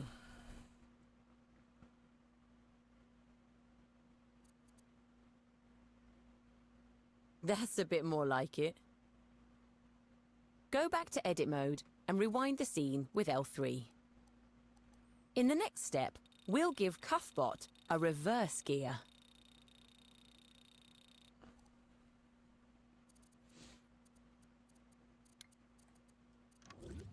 Now that we have a forward gear, we need to set up reverse. We can do this using the same mover gadget. But if we want to use a different button for reverse, we'll need to use a combiner. Go to the Gadgets menu and open Logic and Processing.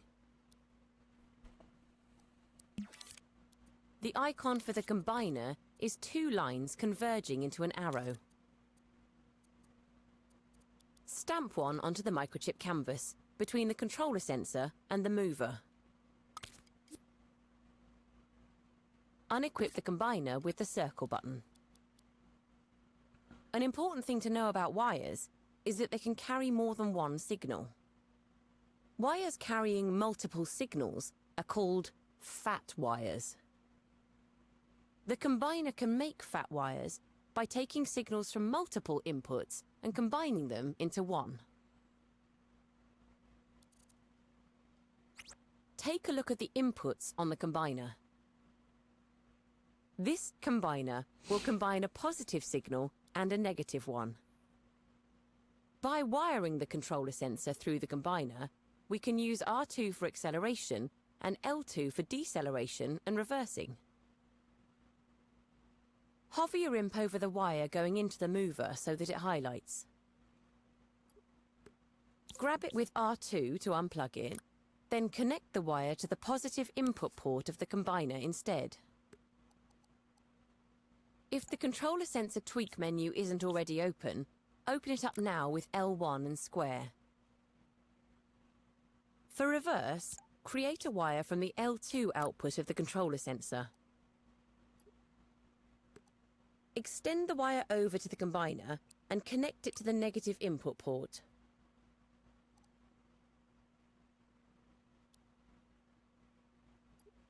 Finally, select the output port of the combiner with R2 or X and connect a wire to the forward speed input of the mover. So now the wire going into the mover is carrying a positive signal I just don't know how to accelerate turn. with R2 But I got reverse. and a negative signal to brake and reverse with L2. Don't just take my word for it though. Give it a try in play mode.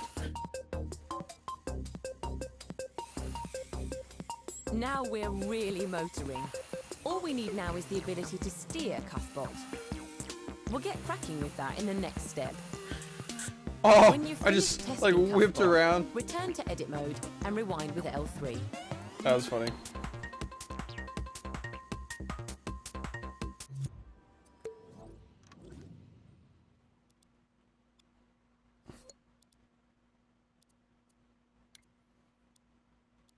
We'll need some steering if Cuffbot's going to get round these corners.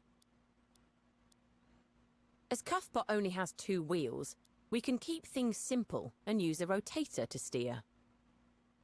Go to the assembly menu and navigate back to movers and outputs. Close any open submenus with circle if they're in the way. The icon for the rotator is a cube with a dotted line around it. Select it with X and stamp one above the mover. Then unequip the gadget with circle. Open up the rotator's tweak menu so we can make sure that its gizmo is oriented correctly. If any other gadgets have their gizmos in the way, close their tweak menus or deselect them with X. The rotator gizmo shows the rotation axis and speed. At the moment, the plane of rotation is aligned vertically. That'll be no use for steering. Grab the long handle of the gizmo with R2 and move it up so the rotation is in the horizontal plane.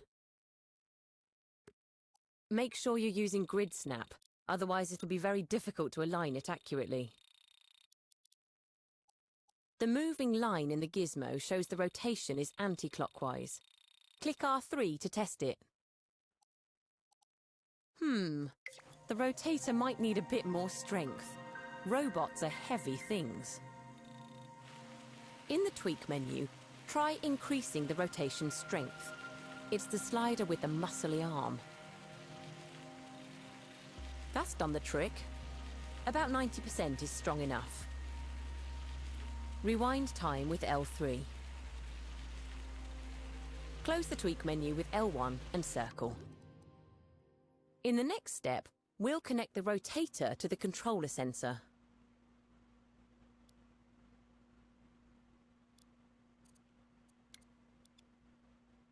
We're going to steer Cuffbot with the left stick.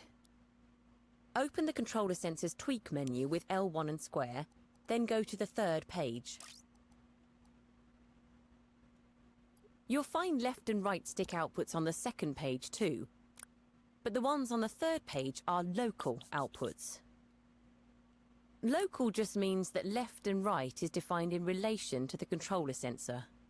So just like with local space on the mover, using the local outputs means left on the stick will be Cuffbot's left, rather than left from the camera's perspective. Remember, you can always find out more info about buttons just by hovering your imp over them for a few seconds. The left stick output doesn't just send signals for left and right though, it also goes up and down. But we only need left and right for steering, so we need to split the signal. Go to the assembly menu and back to logic and processing. Look for the splitter. The icon is a line splitting into two arrows. Select it with X and stamp one on the microchip canvas, between the controller sensor and the rotator. The splitter does the opposite of what the combiner does. It splits fat wires into their individual signals. Now select the left stick local output of the controller sensor with R2 or X to create a wire. Connect it to the splitter's input port. The splitter has now split the left stick wire into two parts, X and Y. Or left, right and up, down, as they're more commonly known. The X output, left, right, is what we need, so create a wire with X or R2 and connect it up to the rotator's rotation speed input. Time for a test drive. Switch over to play mode and give Cuffbot a go.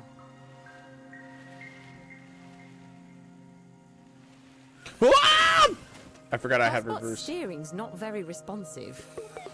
And it seems we've got left and right back to front. Yeah, I was about to say. How can that be? Left and right is backwards. Looks like we've got some more work to do. Assholes. Go back to edit mode, rewind the scene with L3, Ash! and go to the next step.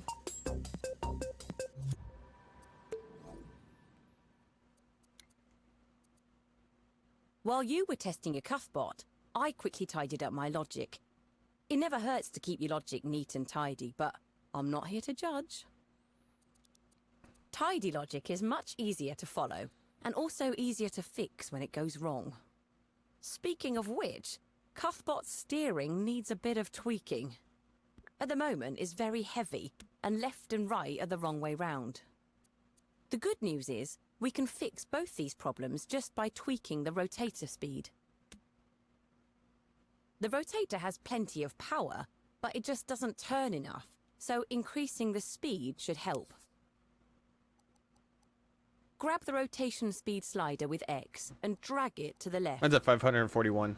But you said increase the speed, I hear you say. Indeed I did. But to get left and right the Oh, right you way gotta round, mirror it. we also need to reverse the direction of the rotator. Once you've dragged the slider down to 0, it'll stop. But if you let go of X and grab the slider again, you'll be able to drag it into negative values. Set the rotation speed to about minus What's up, everybody? 700 Welcome to the meters stream. per How you second. doing? The speed slider will snap back to 0 when you let go of it, as we're setting the maximum speed, not the current speed. That should do it. Cuffbot is now ready for the track. Damn. Before we play the scene, let's just quickly review the logic. The controller sensor generates the signals that power the rest of the logic. The fat wire from the left stick local output is split into its X and Y signals. Then the X is used to change the rotation speed of the rotator. The R2 and L2 buttons are combined into a fat wire, carrying a positive and a negative signal. The fat wire powers the forward speed of the mover. The positive signal accelerates and the negative decelerates. This simple logic is all you need to create the foundation for a vehicle. As you learn more about logic, you can expand on it to create more sophisticated handling. Time to take Cuffbot for a spin. Switch over to play mode and see if you can complete the course.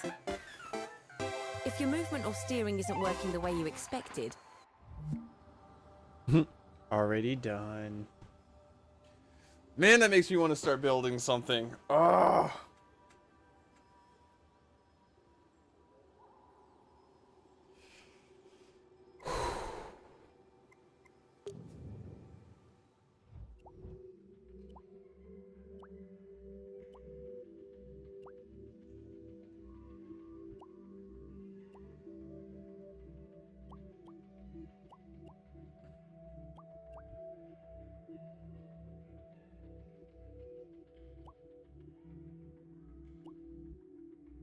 I mean, technically,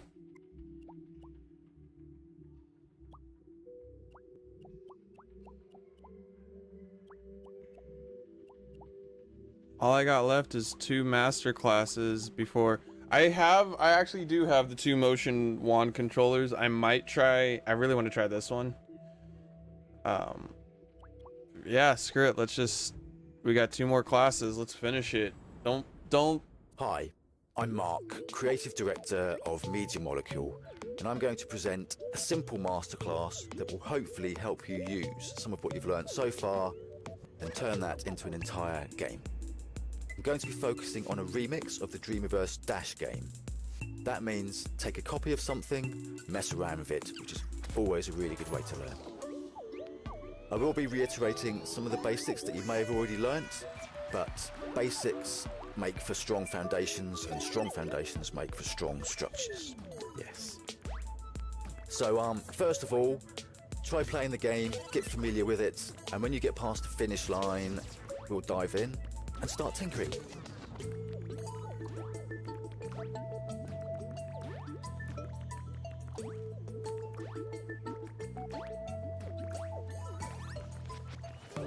Ow!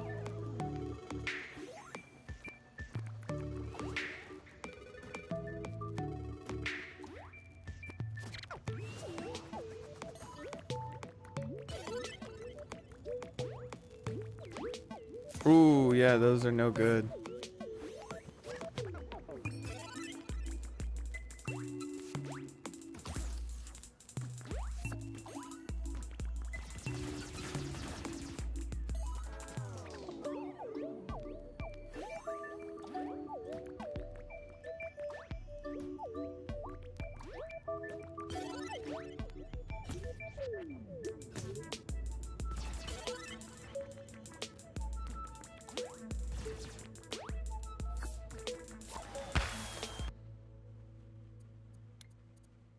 Okay, let's start by making sure we feel comfortable navigating the space. So here's a quick Holy reminder of how we crap. do this. If you feel you're already a master at camera controls, then you can skip this step. Use the left stick to move forwards, backwards, left or right instead of forward and backward, much like a shift button. This level is pretty large, and it's pretty slow using this method if you want to get to the other side of the track, for example. So let's remind ourselves of some quicker ways of moving around. If I position my imp tip over a place I want to go, I can hold down L1 and tap R1. This will zip us there in an instant.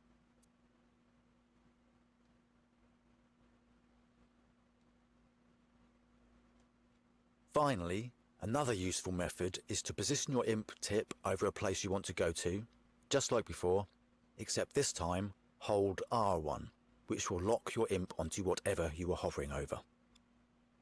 You can now use the left stick to zoom in and out and the right stick to orbit around the point you grabbed. Using this method, you can also use the motion sensor in your controller by physically moving the whole thing to orbit around the point you grabbed. This is a very nice method once you get used to it. Have a go. I never knew that. It's worth spending time with these techniques until you feel comfortable moving around. When you feel you're getting the hang of it, click the big arrow and we'll do the next step.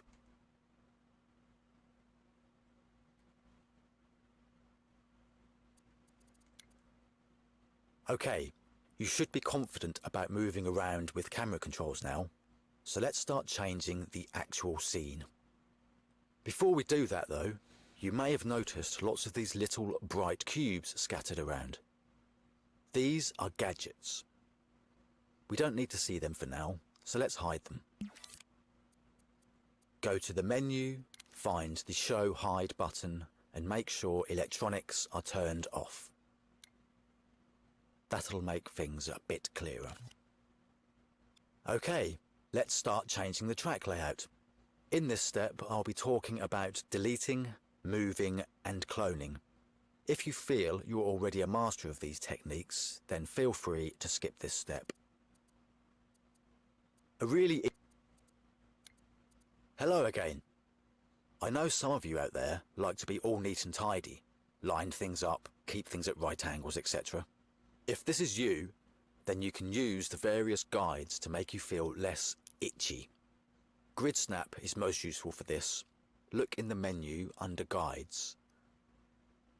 Turn on Grid Snap with X. So, let's add some new objects to the scene without using the clone tool. If you can't see your menu, remember to press the square button to make it appear. For some new objects, we'll need to go and search the Dreamiverse. Do that by clicking this button on the assembly menu.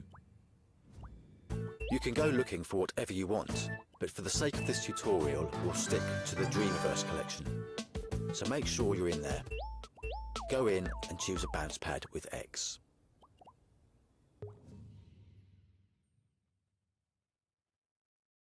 You can now stamp some objects into the scene using either X or R2, whichever you prefer. Let's turn on Obey Auto Guides, so it's easier to put these things on the floor. Go to the menu, select Guides, then Obey Auto Guides.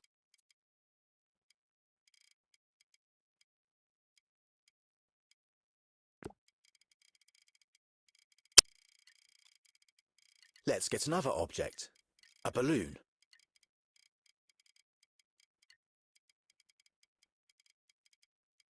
Now, make sure all the guides are off and stamp a balloon in the air.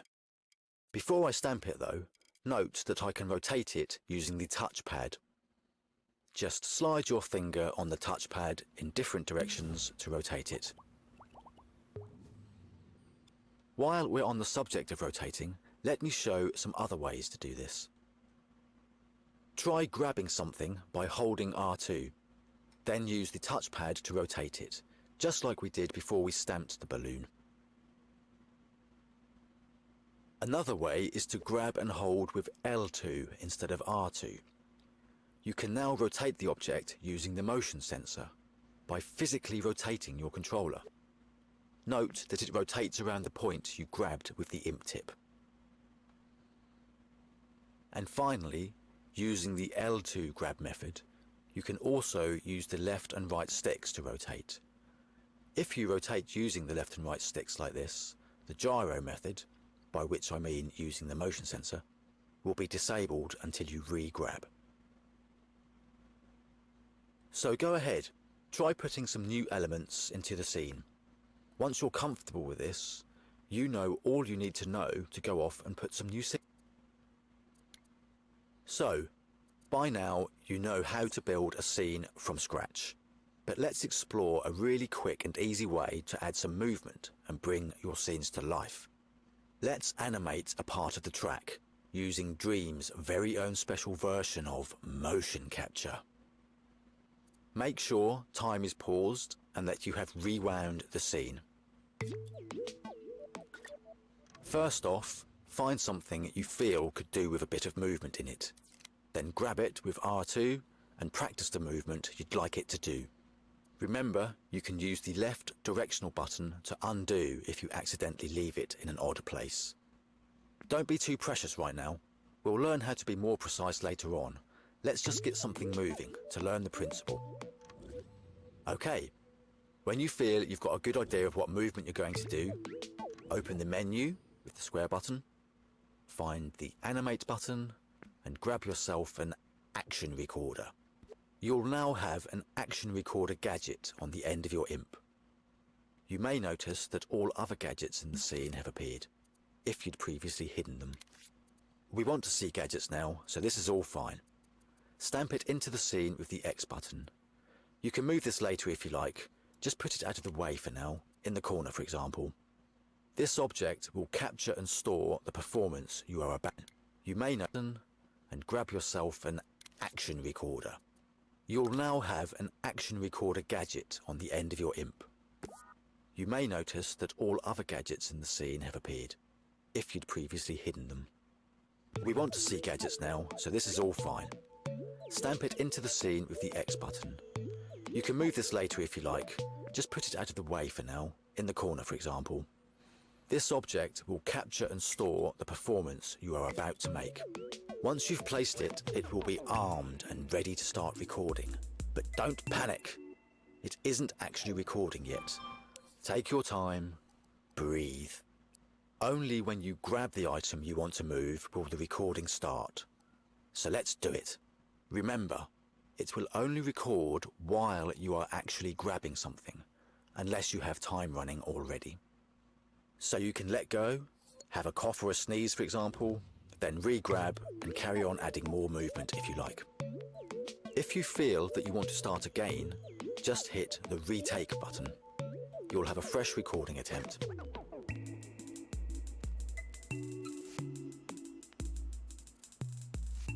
When you feel you're happy enough, press the stop recording button to finish capturing your moves.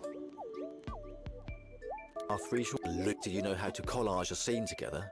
You can animate it too. So there's really nothing to stop you making some great platforming style games now. Go on, have a go. Hello again. Let's get a bit deeper now. Assuming you haven't gone triangle button mad and deleted everything in the scene, there will be some objects in there that you can modify in ways other than just deleting them or moving them. Let's find one of these bounce pads for example. Let's turn on electronics, as we want to look at those now. If they aren't already visible, then go to the Show Hide on the menu and make sure electronics are turned on. Notice if you hover over the object you animated, you'll see the path that it follows. And the gadget the animation is in will throb. You can delete the gadget with the triangle button if you want, or leave it. It's up to you. Position your imp's tip over the object.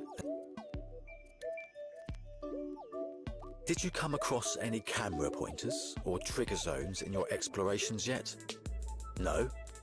Then let's find one. There should be one right near the start gate. Assuming you haven't deleted them all, they look like this. This is a trigger zone, and this is a camera pointer. Notice that when you hover your imp tip over either of these gadgets, a wire will appear. This shows us that they're connected to each other. A trigger zone is a way of saying, when something enters a certain area, do something. In this case, the trigger zone activates the camera pointer. When the cone character is in the trigger zone, a camera pointer will force the camera to look in a defined direction. If you select the trigger zone with the X button, then you'll see the area that it cares about. You might need to zoom out a bit to see it fully. If you position your imp tip over the green zone, you'll see that arrows appear. These show us that we can change the dimensions of the area. Just hold down R2 and drag. Press the circle button to deselect the trigger zone.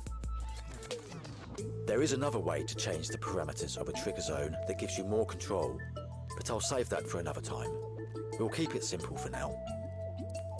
If you now select the camera pointer, you'll see some arrows appear. These show you the way the gadget wants to make the camera look. If you grab the camera pointer gadget by holding L2 instead of R2, you'll be able to change the defined angle. Use either the sticks or motion sensor.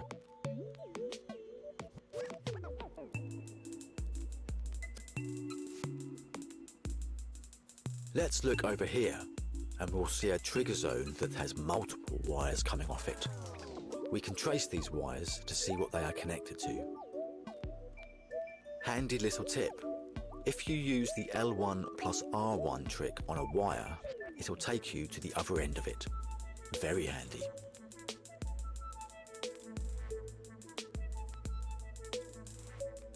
We can see that we are connected to this large microchip. We'll take a look in there later. The other two wires are connected to camera pointers. If there's more than one camera pointer connected to a trigger zone, then the camera will blend between the two defined angles, based on how close the character is to each one. It's also worth noting, if you have a camera pointer in a scene that isn't connected to a trigger zone, then it will be on all the time and take away a player's ability to manually control the camera angle. When you feel you've understood trigger zone or a pointer in a scene that isn't connected to a trigger zone, then it will be on all the time and take away a player's ability to manually control the camera angle. When you feel you've understood trigger zones and camera pointers, why not try adding your own somewhere? Camera point port with X or R2. Okay.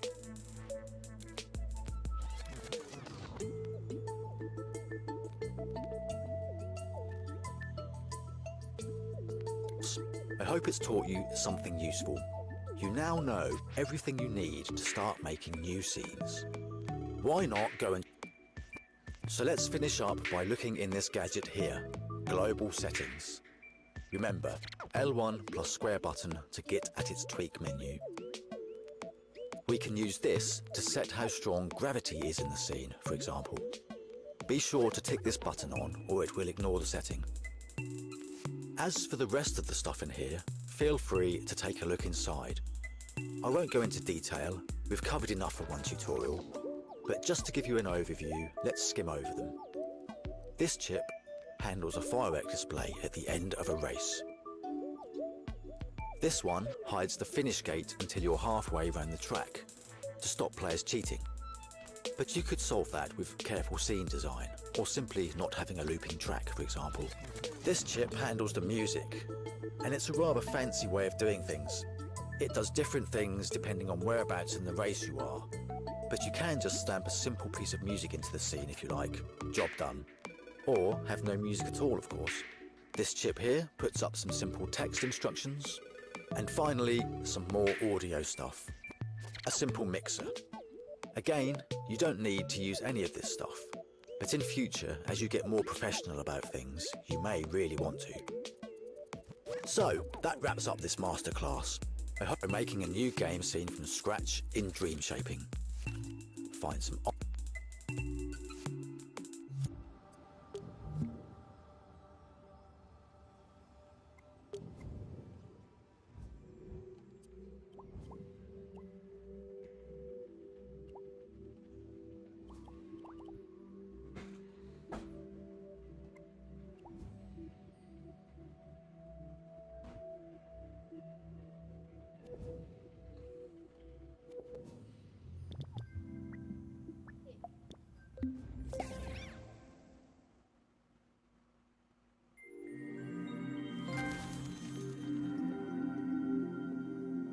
Oh, look at you.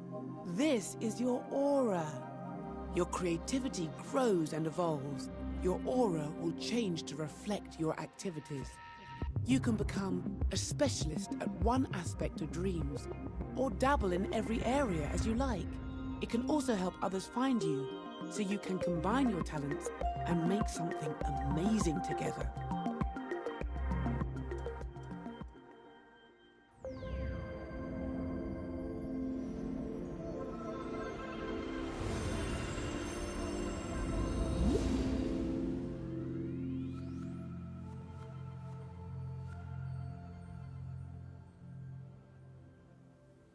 That's fucking a trip.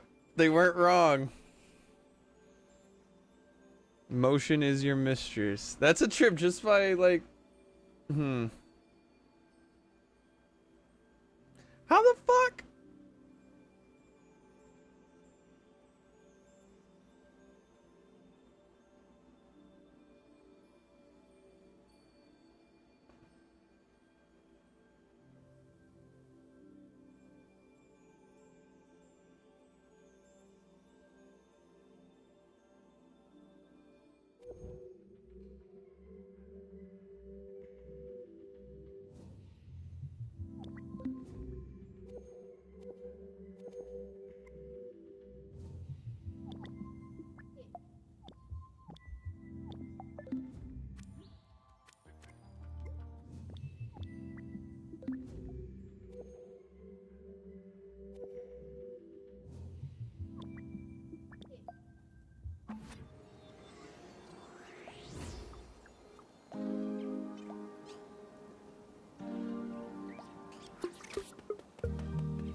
Ah, a nice little spot to show everyone your best self.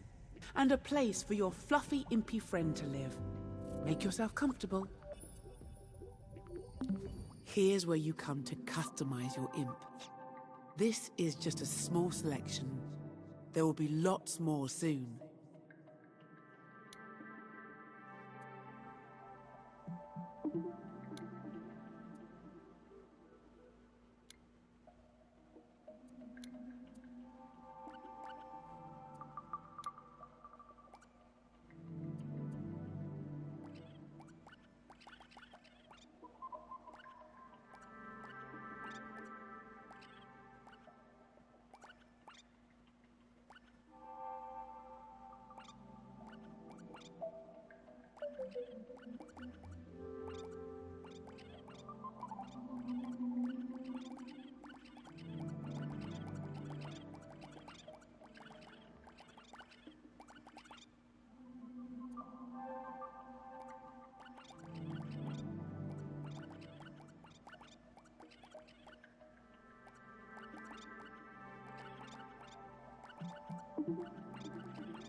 He made a first-person roller coaster.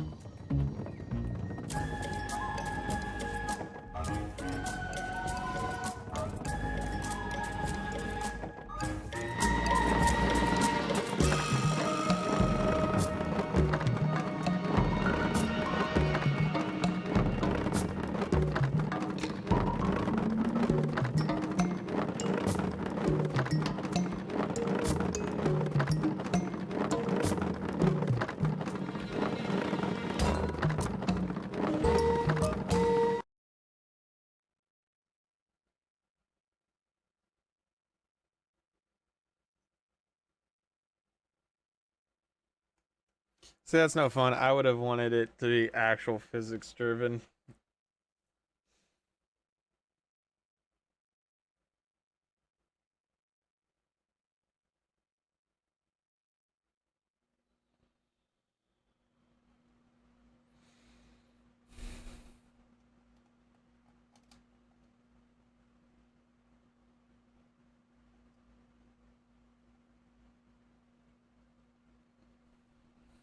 I have no idea what I'm even going to attempt to do here, but I guess.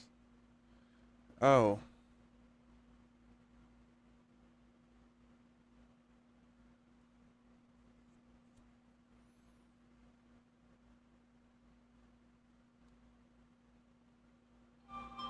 Okay.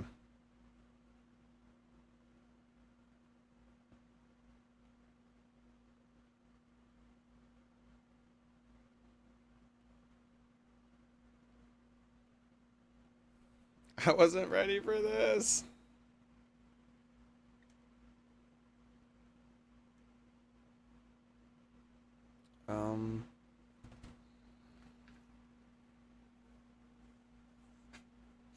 Okay.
All right.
This is pretty cool.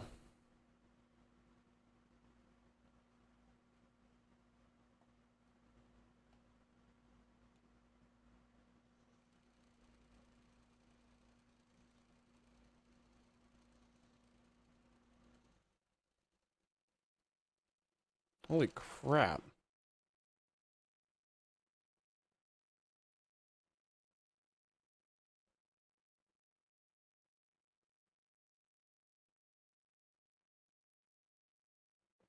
That's insane.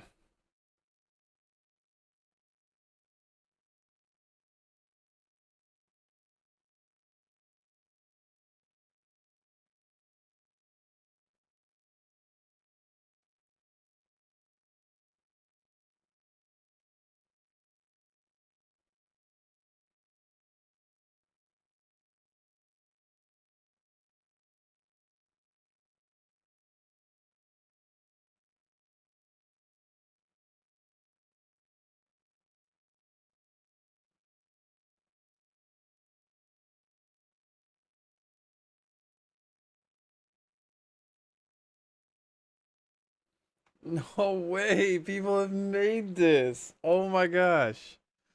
This is so ridiculous.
That's cool.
Oh, okie dokie. What do we have here?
Interesting.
How though?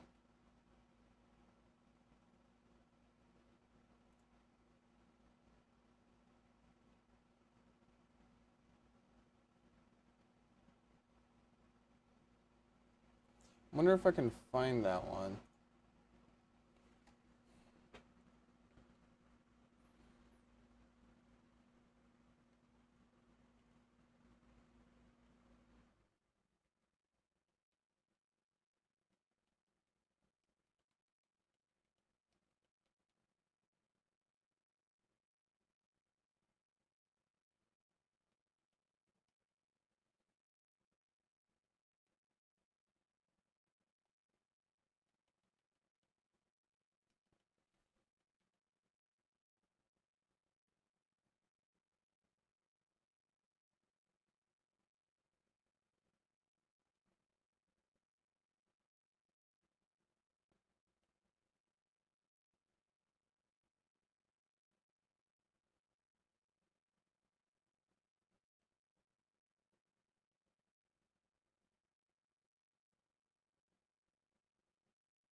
Oh.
What the hell? No way.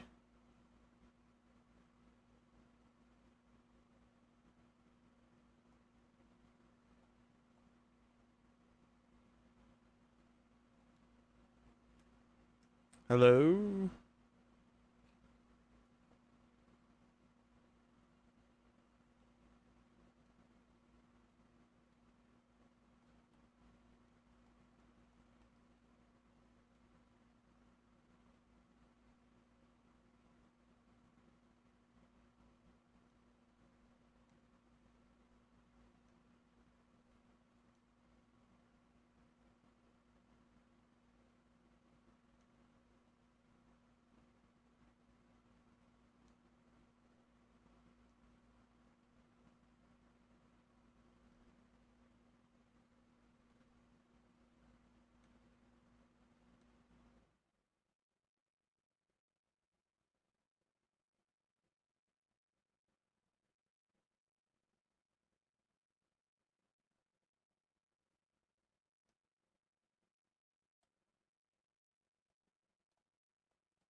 Yeah. That's pretty cool.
No.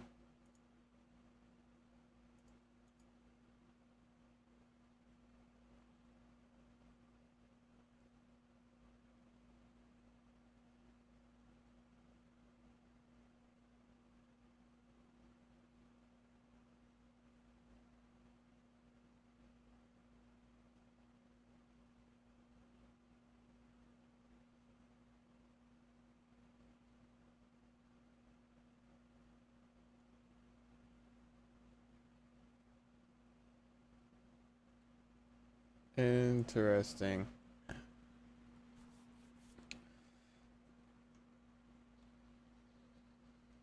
Ah, don't fall. Oh no.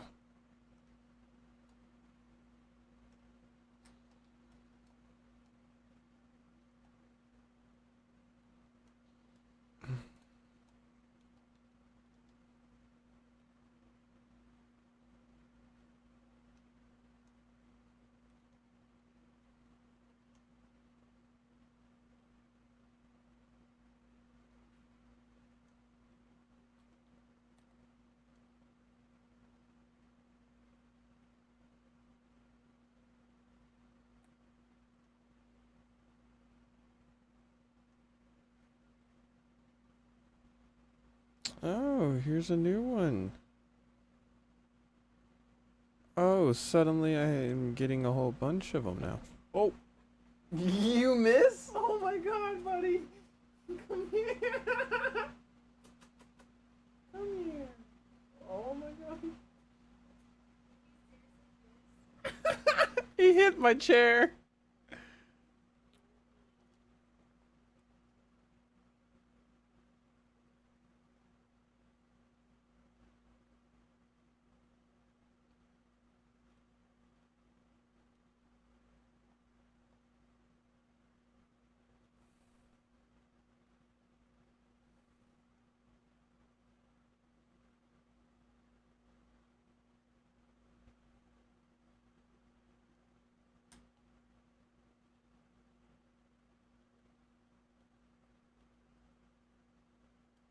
There you are, you bastard.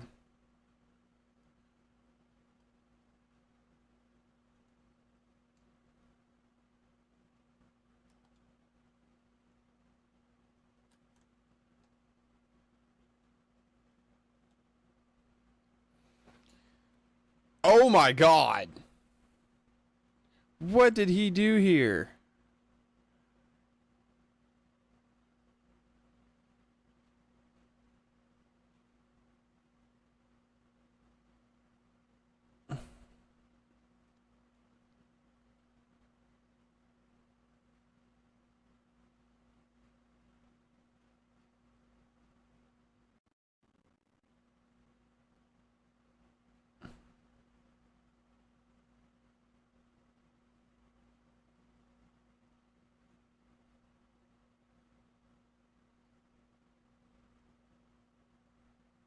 The hell?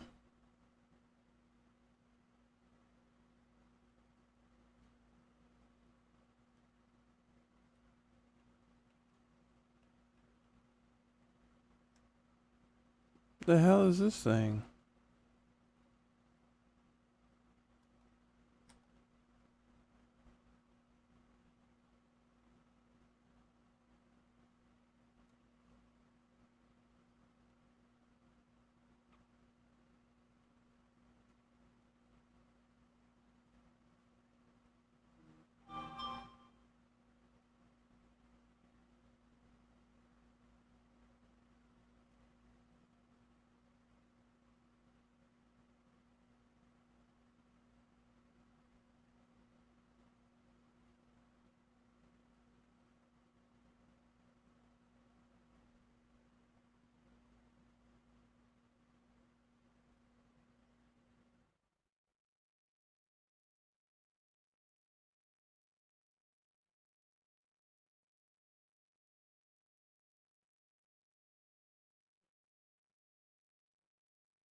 I'm just not understanding what these are.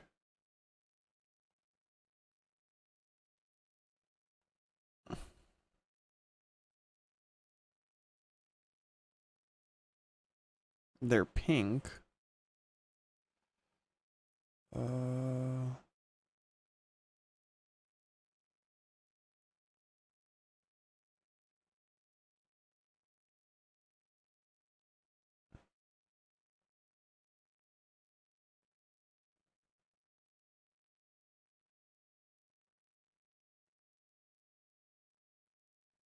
This kind of looks like it. A rotator sensor. It's pretty much what the movement sensor does, only for rotate.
I don't get how to make it hover. That is the one thing I can't figure out.